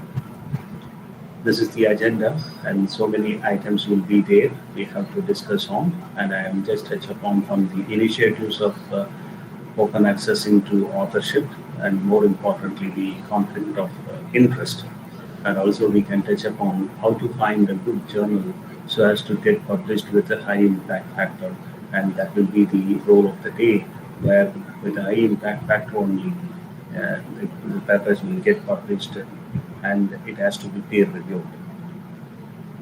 And to start with, the importance for the journals and how the journals, which makes the role for the researchers. First, to facilitate the communication among the researchers. And what I found today, that I have to publish so as it will be visible to the others, or others can go through my findings. And it set an intellectual standards. There were so many journals which are all available as on date. It will be around 40 lakhs and more. But we need to get certain standard journals which will be filtered to be around 10,000 to 15,000 journals all over. And to help the researchers in advance in their careers. Because if you publish 2 papers, then only you can go for the submission of your thesis. That becomes a mandatory. And so journals will help us, the researchers, to advance in careers. And more importantly, the results of research findings has to be used to the society, not only to the society, but also to the academic community. So it conveys the result to the academic community and the society. And just to certify that it gives an authenticity to the research as well as to the researcher. So these are all the roles of the role of the journals, and one has to go for certain publications. And remember, these are all the highlights that every journal should have, and every journal should give the rights if you go for any publication.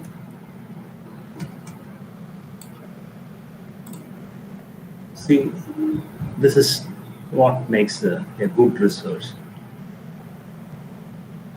Good research refers to, if you're having a good guide, then it becomes a good research. If you have good ethics, you will be doing good research.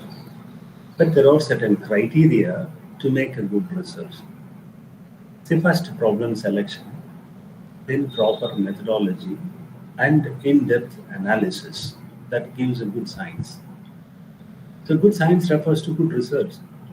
Anything or any research that has to be approached in a scientific way, not only on the scientific way, but you should follow certain ethics, the good ethics. And to classify the characteristics of a good ethics, first, the subject selection should be fair. It should not be taken from the others. Individually, you have to select it. And you have to independently review this. Understanding is more important. Independent review is important. And do remember what may be the results or outcome. So you should have an informed consent. So if you have an informed consent in 3 years or in 4 years or in 5 years, after getting the results only you have to go for publication, then it will become some good ethics. So good research is a combination of a good science and a good ethics. And if you have these two with all these criteria in your mind, then your research will be a good research. And all this we have inculcated only from our mentor. He's having the in-depth knowledge of the science, and he has got a very fair and good ethics in going for any such publications. And this is the view one can go for it. Do research, prepare the manuscript, select the appropriate journal, and take up all the ethics, then submit for it. While going for the submission, it has been reviewed, and it requires for a number of revisions, first revision, second revision, or third revision.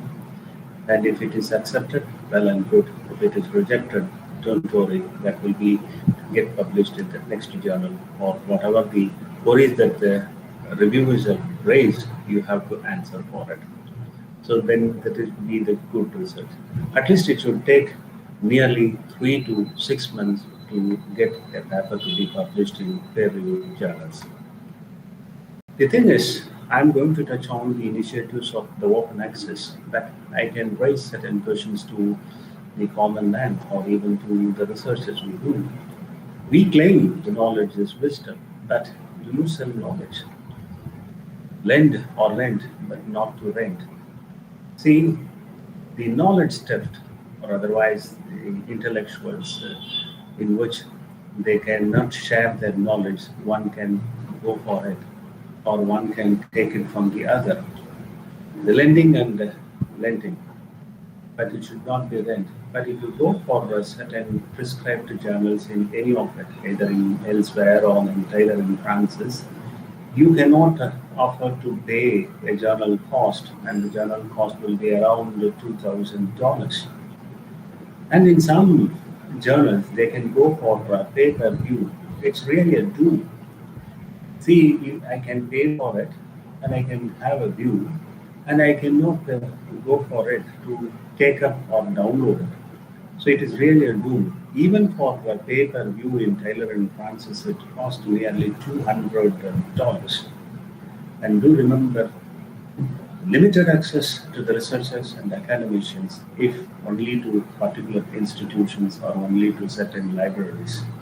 And we are just going for open access. See, open access is pure. This is openly available. The only thing is, when you submit the articles and it gets published, and you should give an agreement. Yes, my journal will be open to all. And of course, a nominal fee has to pay for it so that it becomes an open access.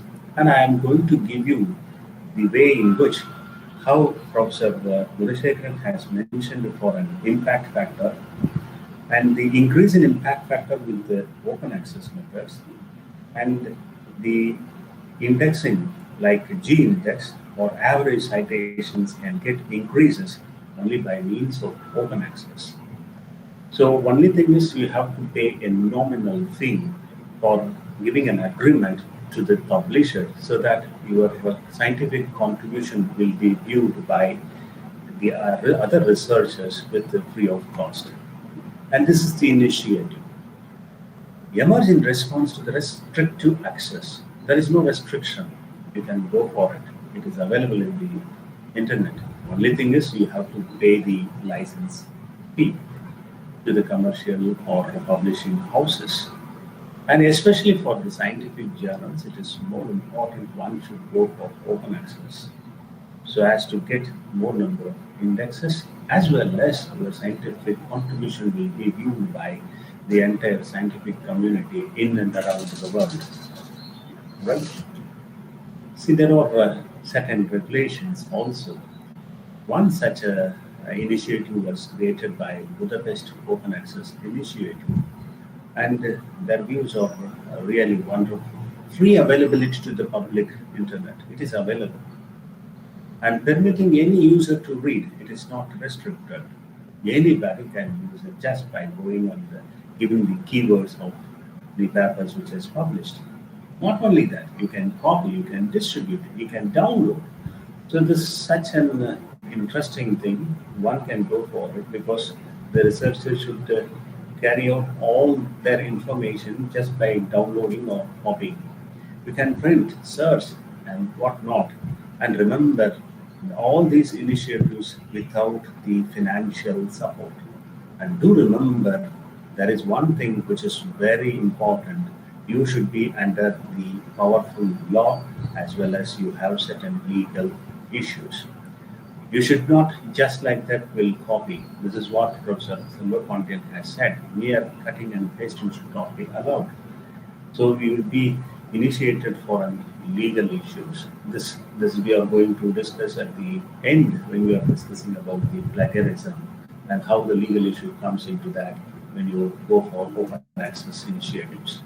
And there were so many number of publishers, and I'm just quoting very few of them, like American Institute of Publishing. They're also offering open access publishing because their impact factor is something very high. Indian Institute of Publication, IOP, which is also there. Springer Open is there, Brill Open, and Frontiers, and so many others also there. And Hindwa is a publication which always costing more, and they'll be charging nearly 15,000 rupees per manuscript, whereas Oxford University Press is purely free, and the Copernicus publication is also free. Right?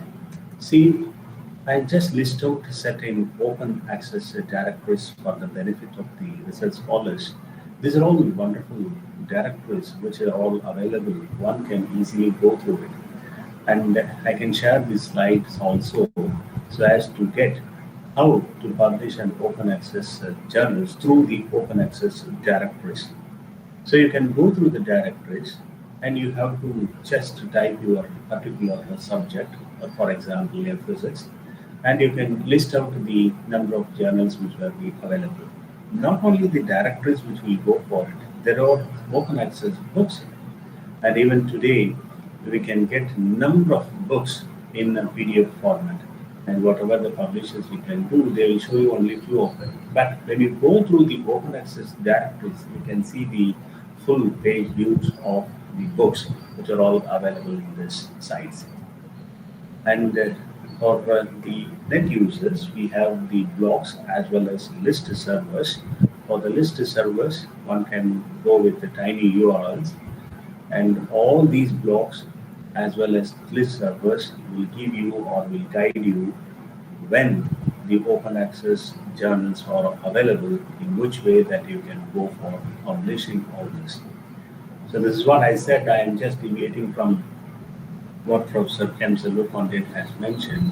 He has just briefed out what all the avenues which are, but I am just giving the ideas how we can go through it and what is the route we can go to get published in open access journals. So this is one such a directory which I got it on 13th of July, just to know there were, for the journals I have given, this is a copy of my screen page. 80 languages they will be giving in 126 countries. In India also it will be there. And you can go for searching in all fields, or you can search with a particular field. And there were listed journals, especially in American Physics Councils, APCs.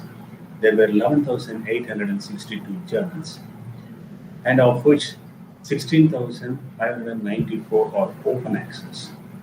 And if you go through in finding the article records, it will be amazing only through this. So there were a lot of wealth in taking up the open access directories, so as you can reach almost to 63 lakh journals. So from the open access, you can go through and study your area of interest. See how to do this. There are two routes. One is the gold road, the other one is green road. There is a marginal difference between the gold road and the green road. One is directly to the journal, the other one is archive. We can go through this step by step. See, all scholarly literature can be easily disseminated, which means you can deposit. Remember, you should have a peer review access. If there is no peer review, you cannot directly go for open access channels. So this is what the gold route has mentioned. And remember, author's contribution will be appreciated once it has been published and it has been cited by more number of scholars. And in the self-archiving, your manuscripts has been deposited in a particular archiving files. And at the later stages, it can be viewed through either by the personal websites or blogs or the repositories. So in all these ways, one can publish your papers. So open access is a direct route, and it will be very useful for the researchers who cannot go and afford for money to do or going for publications. See, there were so many routes, and I have just mentioned for different directories. And for the different directories, you can classify into tools as well as into journals. PLOS, this is a general site. Biomed is a general site. Biomed Central is a general site. And all these sites you can find number of journals. In Biomed alone, it will be around 13,000 journals will be there. And PLOS, it will be around 65,000 journals. And there were so many directories where we have number of tools like Spark.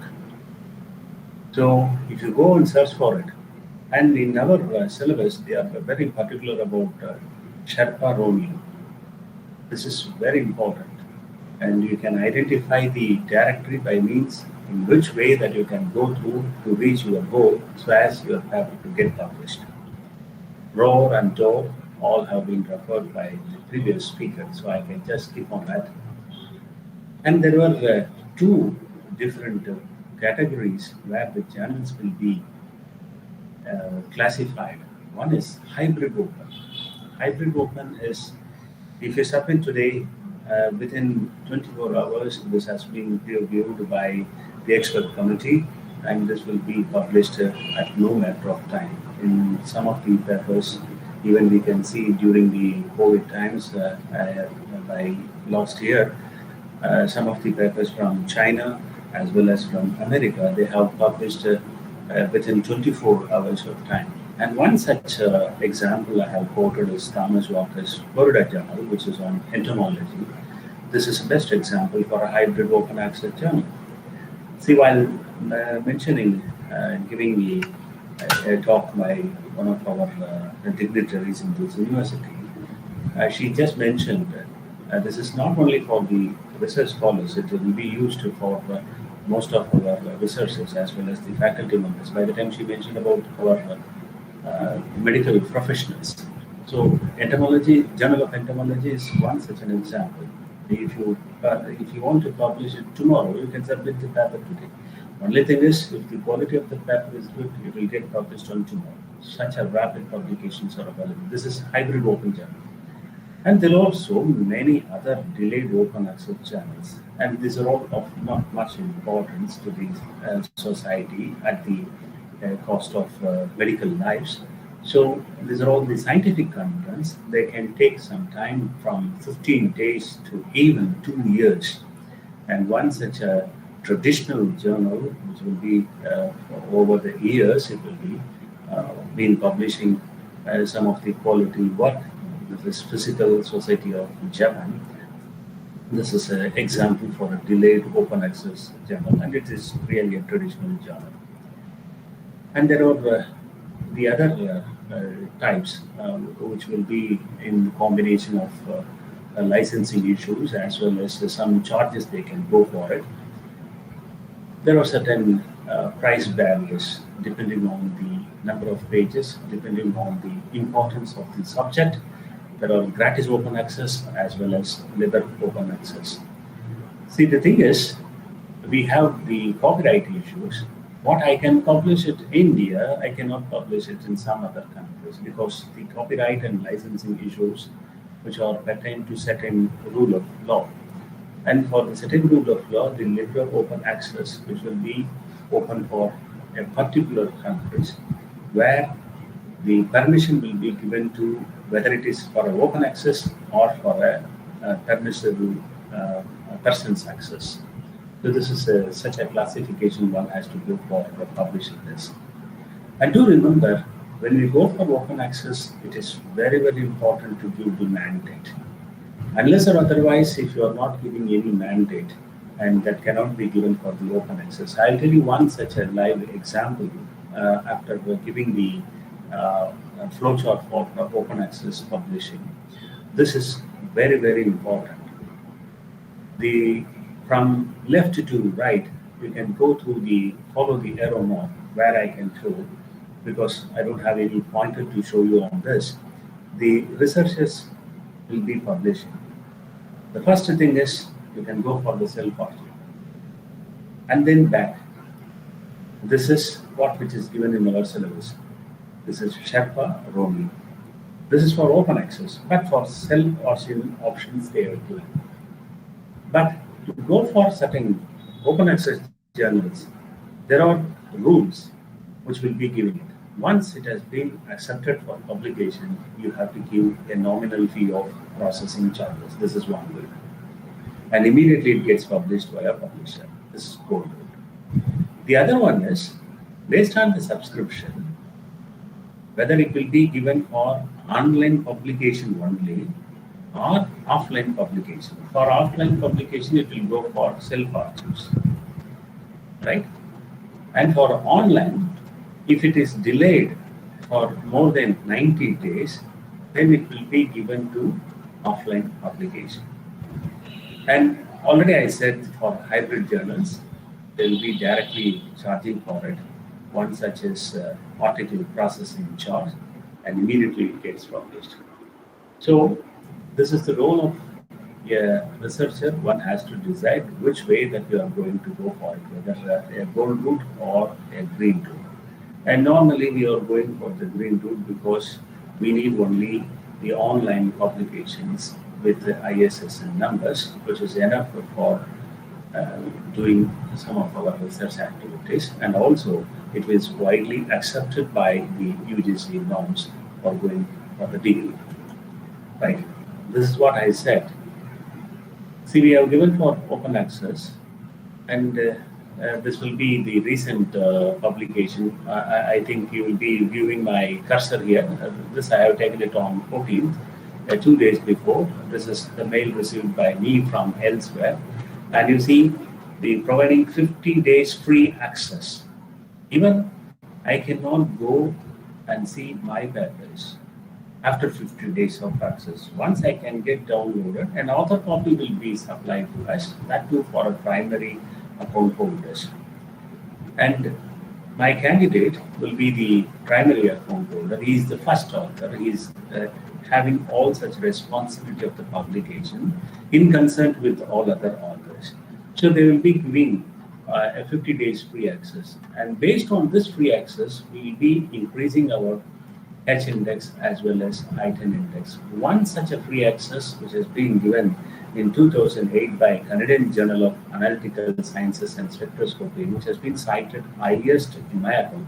So it will be of 332, and the first author will be my academic father, Dr. S. Gunashekhar.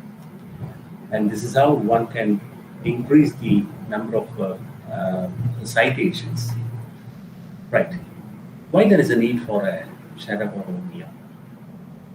How one can identify whether this will be a paid option or it will be get deposited in your repository or you are going for a publication. See, if you click the self-archiving portal, you can go for pre-prints as well as post-prints. Pre-print is free, whereas post-printing is the journal page will be asking for some money. The paid open access options will be allowing us to go for open access that anybody can do.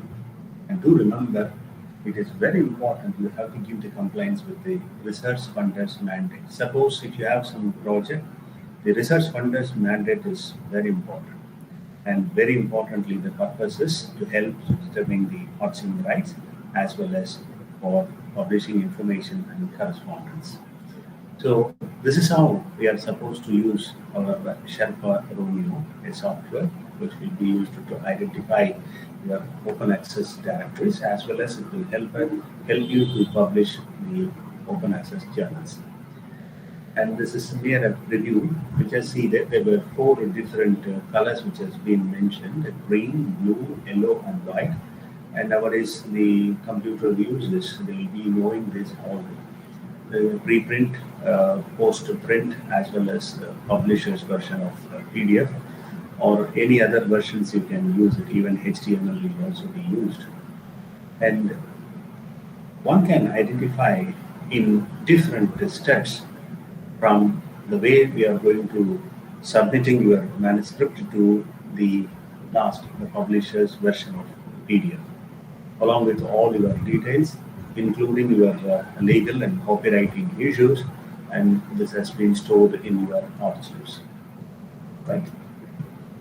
The next very important thing is, though I said about the open access journals, because there were numerous number of open access journals, but also equally we have the predatory journals. And here is the researchers and the predatory journals are like an eagle, they will be searching for it. They always find it, they smell it. I do remember there are so many methods that one can easily identify the predatory journals. And remember, from 2016 onwards, UGC has given a tier list. The listed journals, which has been called peer-reviewed journals or peer-reviewed system, which has been accepted by UGC, and of which the predatory journals has been eliminated. Even you can publish, that will not be counted or that will not be taken for the publication numbers. Whether it is real or not, one has to go for it. Very simple. They ask for a huge publication charges, 30,000, 40,000, even 1 lakh, 1.5 lakh they be asking for it. And it is needless to mention for the showing some of the predatory journals, because this is very live. It will be live in YouTube also. So I don't have any guts to show you some of the predatory journals. It is the responsibility of the researcher to identify based on the information what I'm going to give you as a predatory journals, right? We just see this is from the HRD ministry, and though they will be trying to remove all bogus journals every day, but every day there are some new journals.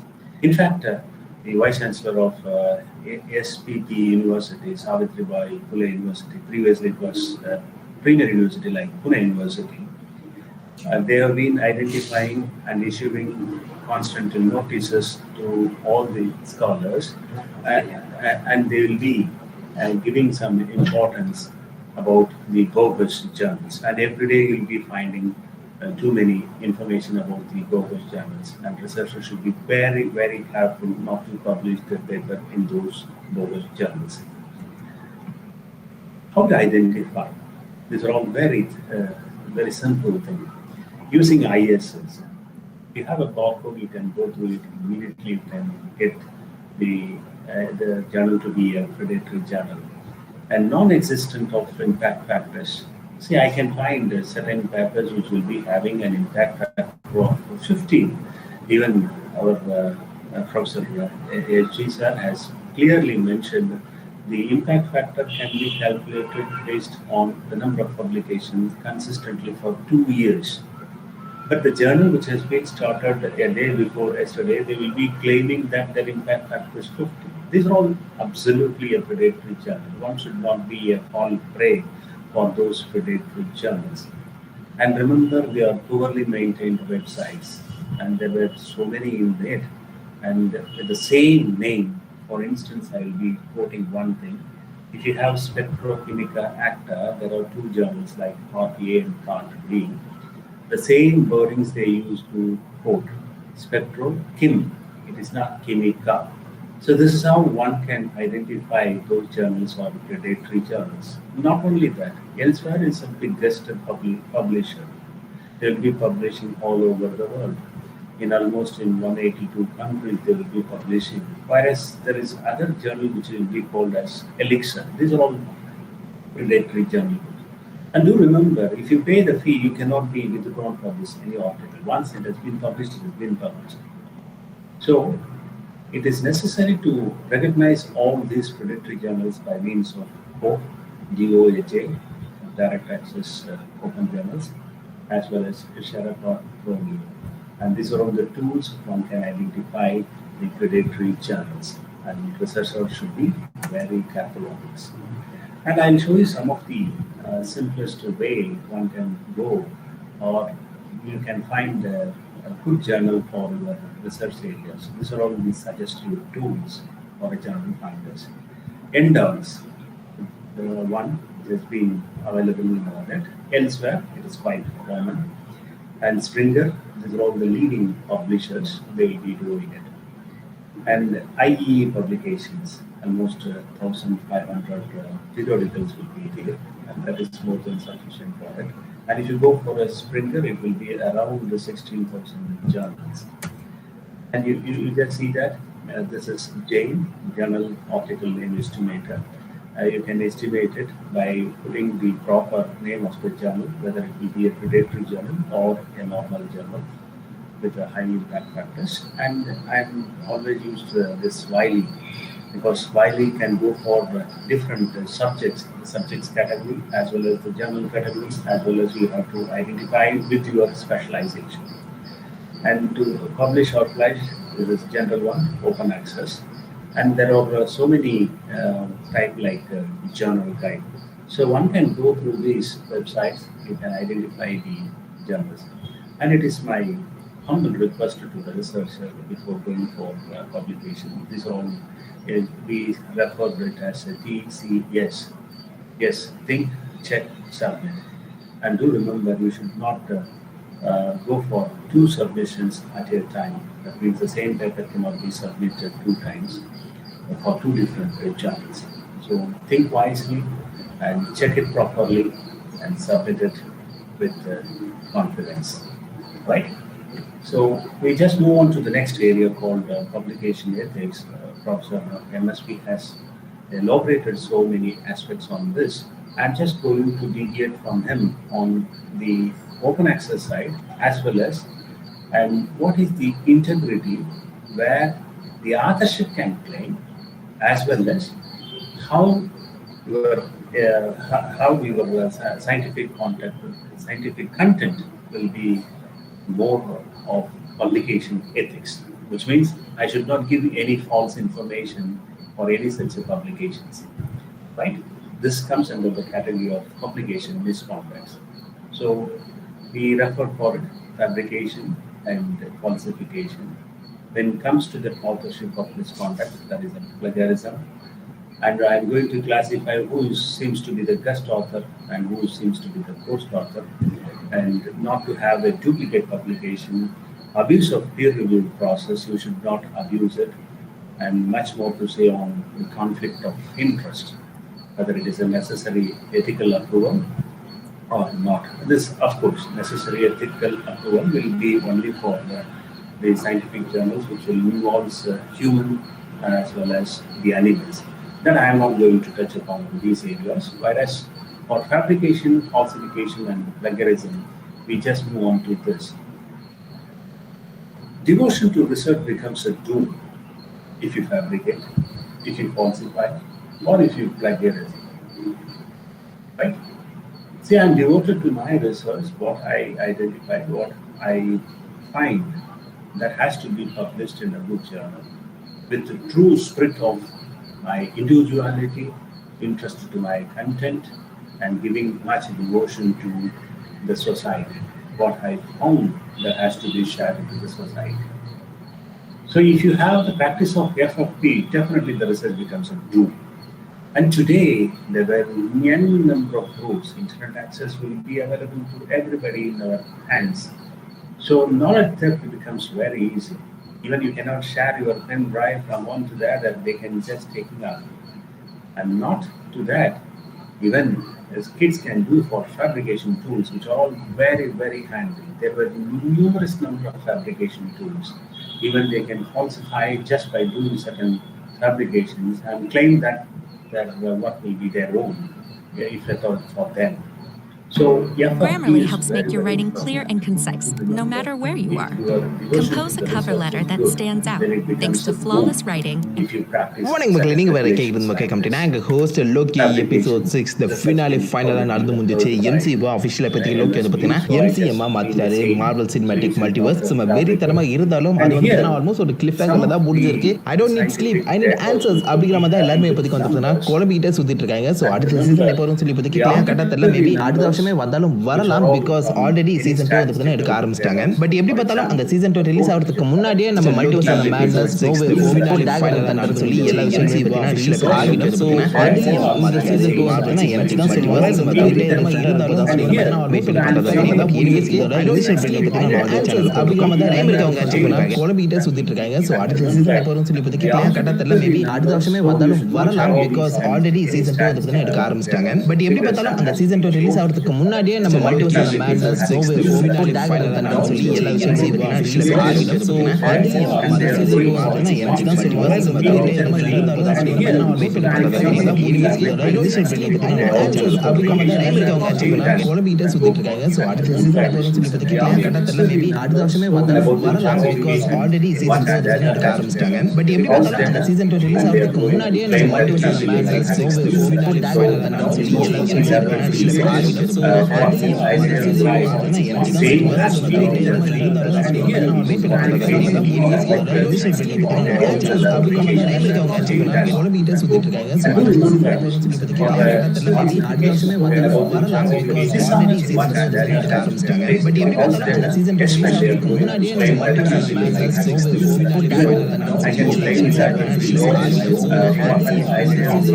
So this is a dishonest presentation.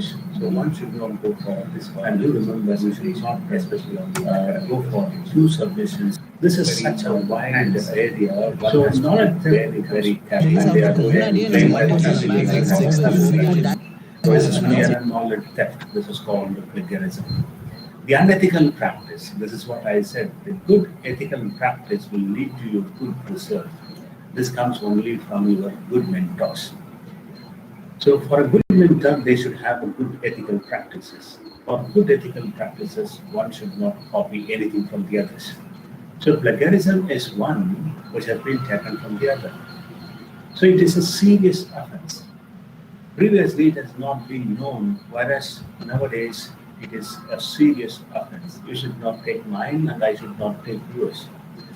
Though the people claim that I can give you some acknowledgement or I can give you reference, you should not directly take it.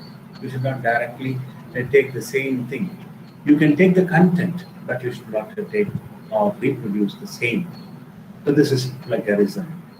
In this, there were so many types. Complete plagiarism, that is intellectual theft. Source-based plagiarism, I can take it from the director's source. Verbatim, what word I have used, the same you will be using. Self-plagiarism, I can use the same thing which I have previously published. Paraphrasing, the same paragraph which has been from one to the other paper. And this is a patchwork, taking one to the other, which means I am changing one dot from the left to the right. So I can take it from these are all certain examples for it. Verbatim, what word I give you more on this. Self-plagiarism, I can use summarizing, which I have paraphrasing published. These are all paraphrasing thing, the same paragraph, and I'm just rushing up on because of the same thing which has been meant already. Everybody knows there may be number of plagiarism tools, and today if you are using internet, you can find it very easily. And I can give you one thing. In most of the universities, they will be using different methodologies or different tools like this. For example, plagiarism checker, most of the universities will be using, as well as duplicate checker.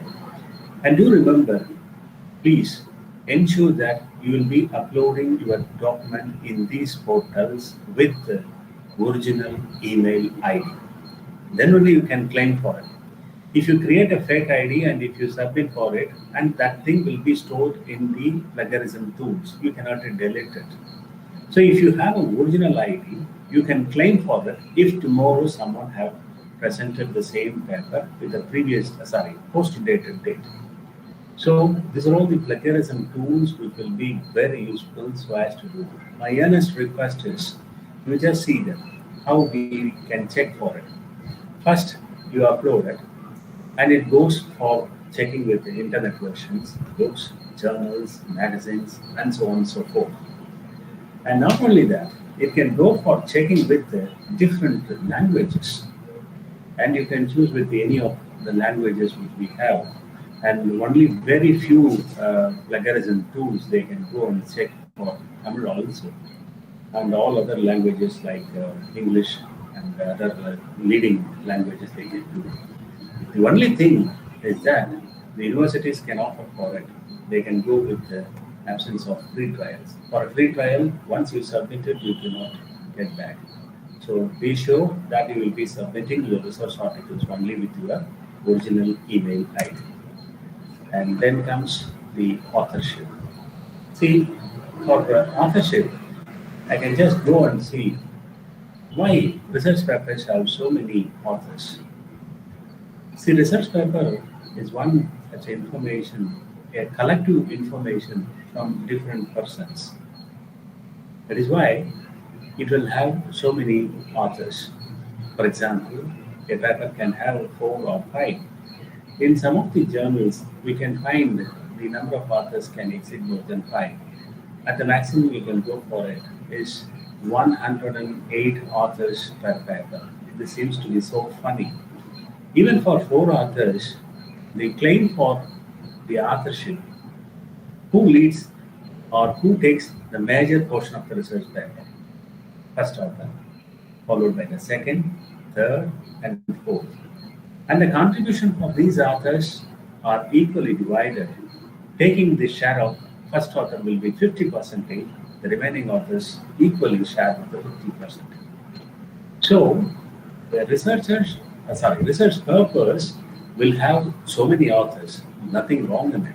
You just see that this is the credit author statement which we have recently published. I have shown one paper on the environmental research paper which we have published.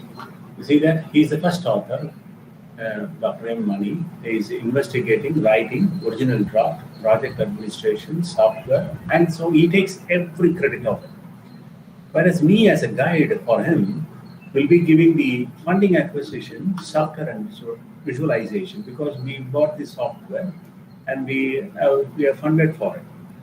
The remaining all other authors have got their own contribution, and you see that the researcher should have the equal contribution, and the number of authors will be having different responsibilities. So that is why the research paper should have more number of authors. So nothing wrong in doing it. And to have the authorship issue, there are guest authors, and to have the gift authors, and also for the ghost authorship. See, I'm just concentrating on this. The most common unethical practices, they include the name of PhD advisor or the department as an author. This is a gift authorship. This is something which is very funny, though we don't like it.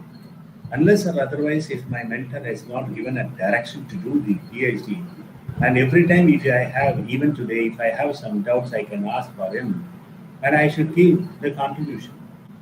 I should give a credit. Whereas for a ghost authorship, this has been issued with certain guidelines, especially for the medical communication, as well as in most of the pharma companies, they will be giving ghost authorship. Ghost authorship means they can exclude certain names. If you publish some work on it, your name will get excluded in that paper, and the contribution, what you did to them, they can be using it either for a monetary benefits or for any other academic benefits. So it is very common and important. You should give equal contribution as well as equal credit to the authors who are going to contribute on the papers. So this comes under the conflict of interest. Suppose if I am not interested to go for any publications, I should have a conflict of interest with all other authors. There were types which has been mentioned by the previous authors, but he has not touched upon one aspect on intellectual conflicts. That means the researchers with the religious or moral convictions. See, for example, in most cases, certain research areas which will be having very sensitive to the religious sentiments, you should be giving the conflict of interest to the publishers to publish or not, as well as the theoretical composition which has been accepted by certain countries, not being by the other countries, which means morally it has been accepted by certain countries. For example, the research on AIDS or the research on sex workers, that has been morally accepted by some European countries, not by some Asian countries. So intellectual conflict of interest is very important when you are going and signing for it. And the responsibilities, interest on responsibilities. Though the scholars have to publish the research activities by means of publishing, going through some journals, it is equally the responsibility of all the authors in it, including the mentor. And in one of my cases, my academic dad has taken the entire responsibility to ensure what I publish is on my own. So this is conflict of interest from the responsibility. right? See how to resolve all this, just by signing one thing. This has to be signed by all authors before going for the publication. I'll just show you one thing. We have declared this is one such a journal recently we have published, and this is also taken on 14th of July, a recent publication. All the authors have given, you see that almost 7 authors in this paper, and 2 from the foreign nationals, all others are in our rural university area. We have given the declaration of competing interest. Everyone have signed it. We don't have any conflict of interest in terms of publishing all this. And this is a highly cited journal. And also it has been open access to everyone. That is why you can see that you can easily download this. This download link can be applicable for 50 days. So one can use it if you are interested on this. And these are all some of the references I can go to. Since in the lockdown, I have not referred more of any library books, but I have the topic which is given to be on the open access. So whatever it is available on the open access, I have taken it and I have presented to you for the benefit of the scholars. There were a numerous number of books which are available, and you can just type the research methodology and you can get it easily for open access. And I can conclude in this way. This quotation is really inspiring to me, and it is just a replica of what my mentor, my academic dad, used to say. Research is to see what everybody else has seen and think what nobody has thought. And your thought and your thinking will be entirely different. It was said by Albert Einstein, a Hungarian biophysicist and also a Nobel Prize winner. And this is really inspiring. And just to say this, you don't have to be best. Yes, of course, I'm not best. Getting better is what matters. Today I'm getting better. So don't have to be the best, but getting better is what matters. And this is what my matter is today, and getting better. And I wish you all the best for your patient listening. And thank you, one and all, who has given a wonderful chance to share some of my knowledge on research and methodology, as well as for the publication ethics. And it happens to see that, and this is my blog page, and whatever the information we have gone or we will be doing in our college, that has been updated every day. And this is a research team headed by my academic father, and we'll be having close associate with these 2 people. And remember, and all their contribution I just presented, I should thank them for it. Thank you one and all for your patient listening. Thank you.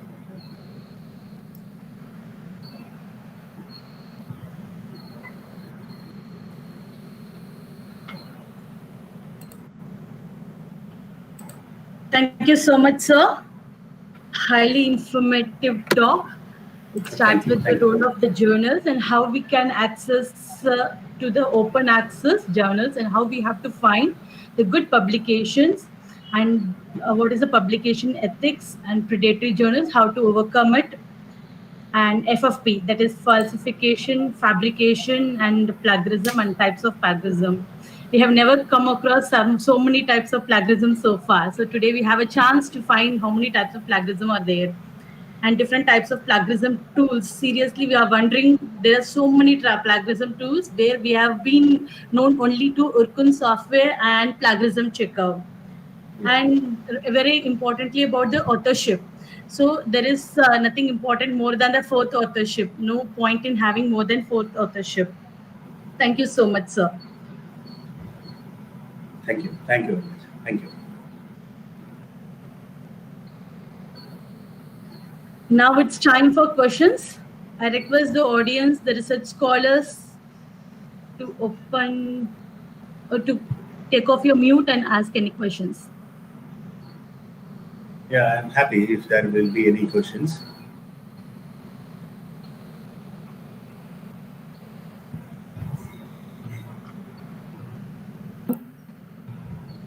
Good afternoon, everyone. So good afternoon, myself Anu Bhaginath, research scholar under management wing. My question to Kumaresan sir. Can I ask, please?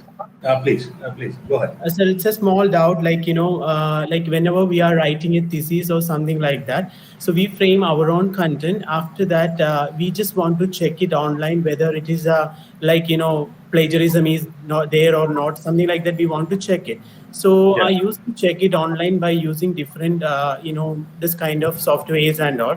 But Yeah. I heard from one of my colleague is stating that if you check, then it will, finally when you check in university softwares and all, it will automatically show the plagiarism. So I was just confused. So what's your opinion regarding that?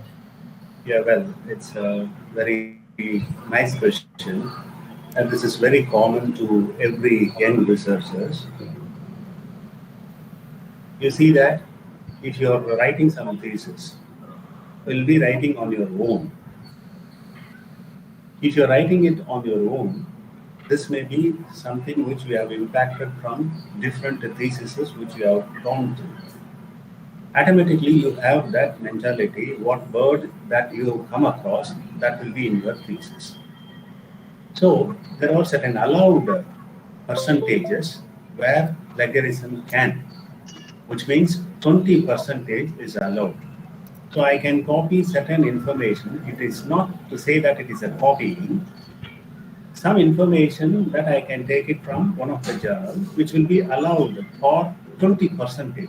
Beyond 20%, it is not possible to go for a publication. Not only that, you will be putting the other way. If you are going for submitting your paper, definitely it will show you more than 30% of it, unless or otherwise if your paper will be entirely new, which means it has not been published anywhere else. So it is necessary you can frame your own wordings with a simple English and present it with the different combinations. Right? That means your style you have to establish. Hope you can understood. Yes, sir. Yes, sir. Thank you. Thank you so much for your time and answering. Thanks a lot. Thank you. Thank you. Yeah, good afternoon, sir. This is Vasudevan, Civil Engineering Department research scholar. I just joined in this session. Actually, my doubt is, as you said, there is a plagiarism checking in other languages also. So normally we used to check only in the English language. What will happen if it is already been published in different languages? How we can able to know it? Again, it's a very nice question, sir. See, there are some translators. And in some of the journals, like what I have quoted in Canadian Journal of Applied Sciences, they'll be asking for one paragraph of their own language. Even if you type it in English, it gets translated to their language. So whatever the information you are submitting it on English, that gets translated for nearly 9 languages if it has been already published, and it will show you which particular publication you have, and accordingly that many percentage which will be on your plagiarism software. So especially it will be for Springer open access journals. They have a very wonderful software. It goes for nearly 19 languages. So in that way you can check it. Even what we have given for Arkund and other things, it is not there. Whereas plagiarism checker, as well as in some journals like Springer Access Open, they'll be doing it. Okay, sir. Thank you, sir. Thank you. Thank you. Good afternoon, sir. Good afternoon, ma'am. Myself, Shanpa Priya from Management Studies Research Scholar. And my question is general. And first of all, I very much thank to the wonderful session, because I came to know many techniques and also the plagiarism tools and all. It's these and all. It's very new to us. And my question is very general one. That was actually I published my paper through one of the conferences. Later, they approached for the Scopus publication because the paper was very nice. The college from the college only they approached. Then I did was further proceeding for the Scopus publication. And I also take that the impact factor is to be also it's a 0.8 and 1.2 after. After a year, the journal was listed out from the Scopus. How I choose the Scopus publication, sir? Because it was built from the 1999. After the 2018, they are listed out from the Scopus. So how should we came to know whether this journal is very good or not? How we found out, sir? This is my question. Okay. See, because of the audio, I'm not properly getting it, but I just came to know. See, you have published something in the proceedings, one of the conferences, right? Then the same thing, it will be approached by one of the journal. This is also possible. In most of the cases, the proceedings which has been published by some of the journals. Once the paper is good, they'll go for certain publication. Do remember whether the journal which you have mentioned is from 1999. So definitely it should have a good track record. You can go for publishing it. And you should know the scope as well as the aim of the journal that fits up to your paper. If it is so, you can directly submit to them based on the conditions they have given, and you have to submit through the journal portal. If it is so, your paper will get published. Hope I have answered to you, because half of your question is not audible and clear to me. Probably I came to know what may be your question, and accordingly I have answered. If not, you can ask me again. Yes, sir. Actually, I'm asking. It's for Scopus publication only. Is it audible, Yeah, sir? it's audible. If it is a Scopus publication, ensure that if it's not a predatory journal. Yeah, sir. It's a score to my top only, sir. Actually, Okay. but Okay. after that year, in what basis they are listed from the journals, I don't know, sir. Actually, so but whether it's counted in our research, the further research, I just want to know. No, that's what. If you want to check it, you can use any of these software tools I have mentioned. Yes. Yeah. Yeah. Actually, sir, what she wants to know is whether once the journal, at the time when she had done it, it was in Scopus. Now it is not listed in Scopus. So how does it work? That's what she wants to know. I see. Asking, sir. Yeah. Okay. No, from our register, I have clearly heard. Thank you, Register sir. To the candidate, I will be answering. See, initially it has been in the Scopus list. Now it is not there, right? This is your problem. Am I right? Yes, sir. Yeah. Very good. See, every month you can go for the UGC care list. You can find some of the journals will be missing. So it is necessary within that period, if it is in the Scopus, it will get accepted. Nothing wrong in doing it. Once if it has been not listed, you should not go for publication. For example, last week it has been removed from the list. And this week I am not going to publish on that paper, because the last date for the removal has been mentioned in the UGC care list. So nothing wrong. Initially, if it has been there, you can go for publication. Okay, are you satisfied? Yes, sir. Okay. Sir, this is Vasudevan again, sir. Another small doubt. Suppose if I am taking a paragraph kind of thing or a bar chart kind of thing, and I am converting it into a pie chart, will it be considered as a plagiarism or? Yeah. See, fabrication. It is mere fabrication. Okay. So everything will come under this. Sir, if you go for checking some of this, we will be only with the chart, like our Professor Gunashekhar will be doing on number of IR spectrum. And if you even the spectral changes has to be identified, the same image which has been there in that paper. So it will clearly show you. Okay. So but what I'm saying is, Yes. What I'm saying is, apart from that, using that one, I will be adding some 3 or 4 additional data. Will it be considered as a plagiarism or?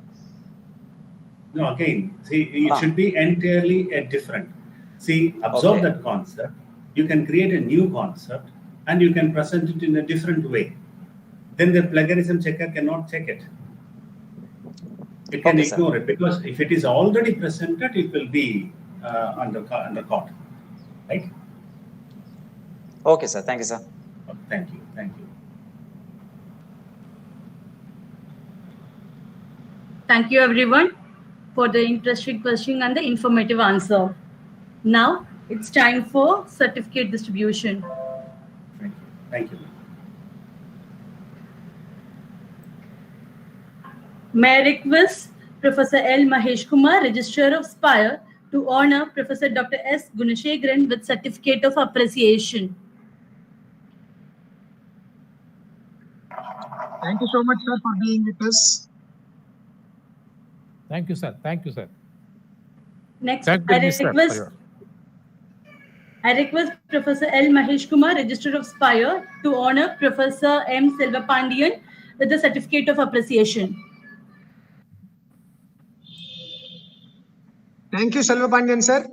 Been nice having you here. Thank you so much. Thank you so much, sir. Thank you. Last but not least, may I request Professor L. Mahesh Kumar, Registrar of Spire, to honor Professor S. Kumaresan with the Certificate of Appreciation. Thank you, Kumaresan, sir. Thanks a lot. Thank you. Thank you, all the participants also. Thank you so much. It's been interesting. Thank you so much, sir. Thank you. The passage of time does not lessen the importance of reporting. I request Professor R. Lata, Coordinator, to thank the special invitees and read the report of the workshop.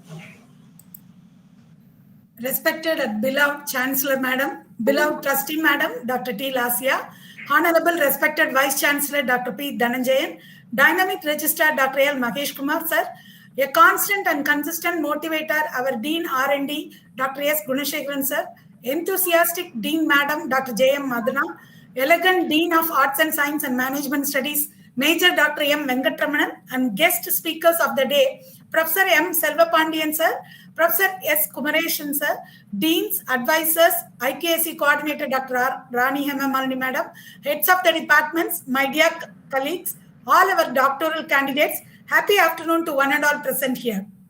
I am very much privileged to be before you to do the report of the workshop jointly organized by the Research Forum and Internal Quality Assurance Cell. I am thankful to our management and higher authorities for their continual support in organizing any such event in our esteemed St. Peter's Institute of Higher Education and Research. Today, our speakers instilled the importance of research and publication ethics in a crystal clear manner.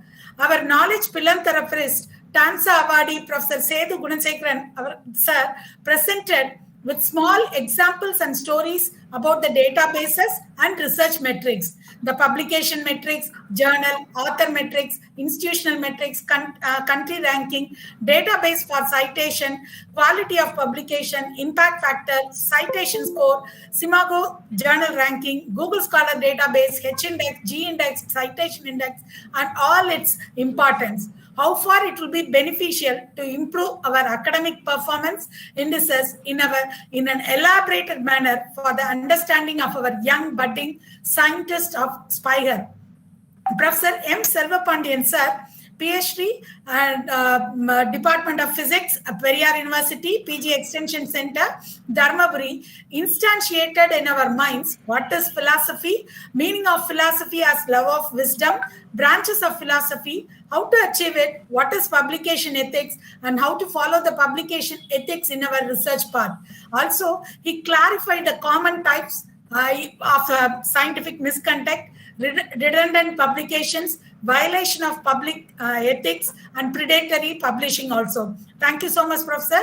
Professor S. Kumaresan, Department of Physics, Aringer Anna Government Arts College, Cheyyar, has imparted what are all publishing resources available, how to utilize it for the benefit of our research conduct, culture, and also what are all the misconducts can happen, the online open sources, data falsification, plagiarism, and other editorial misadventures, and how to avoid all these in an interesting way.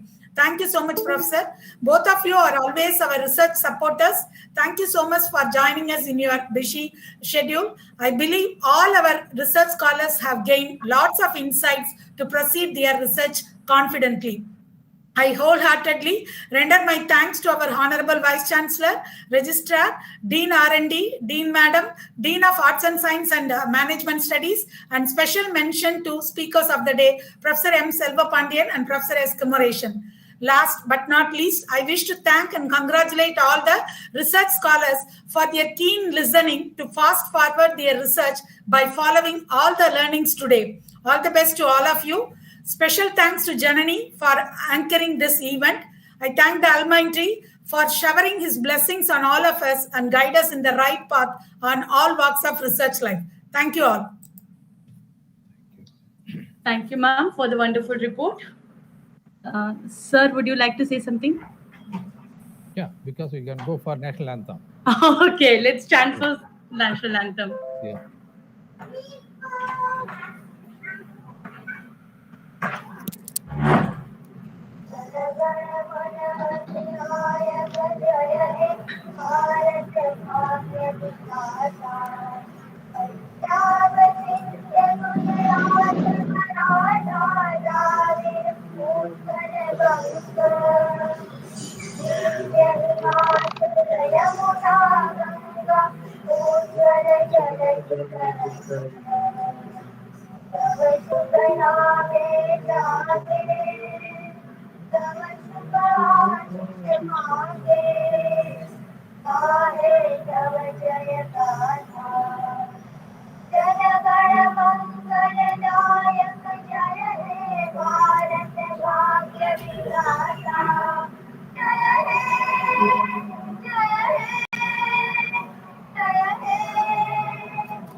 Thank you all.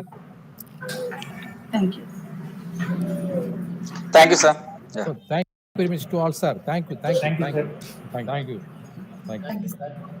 Thank you. Thank you. Thank you. Thank you. Thank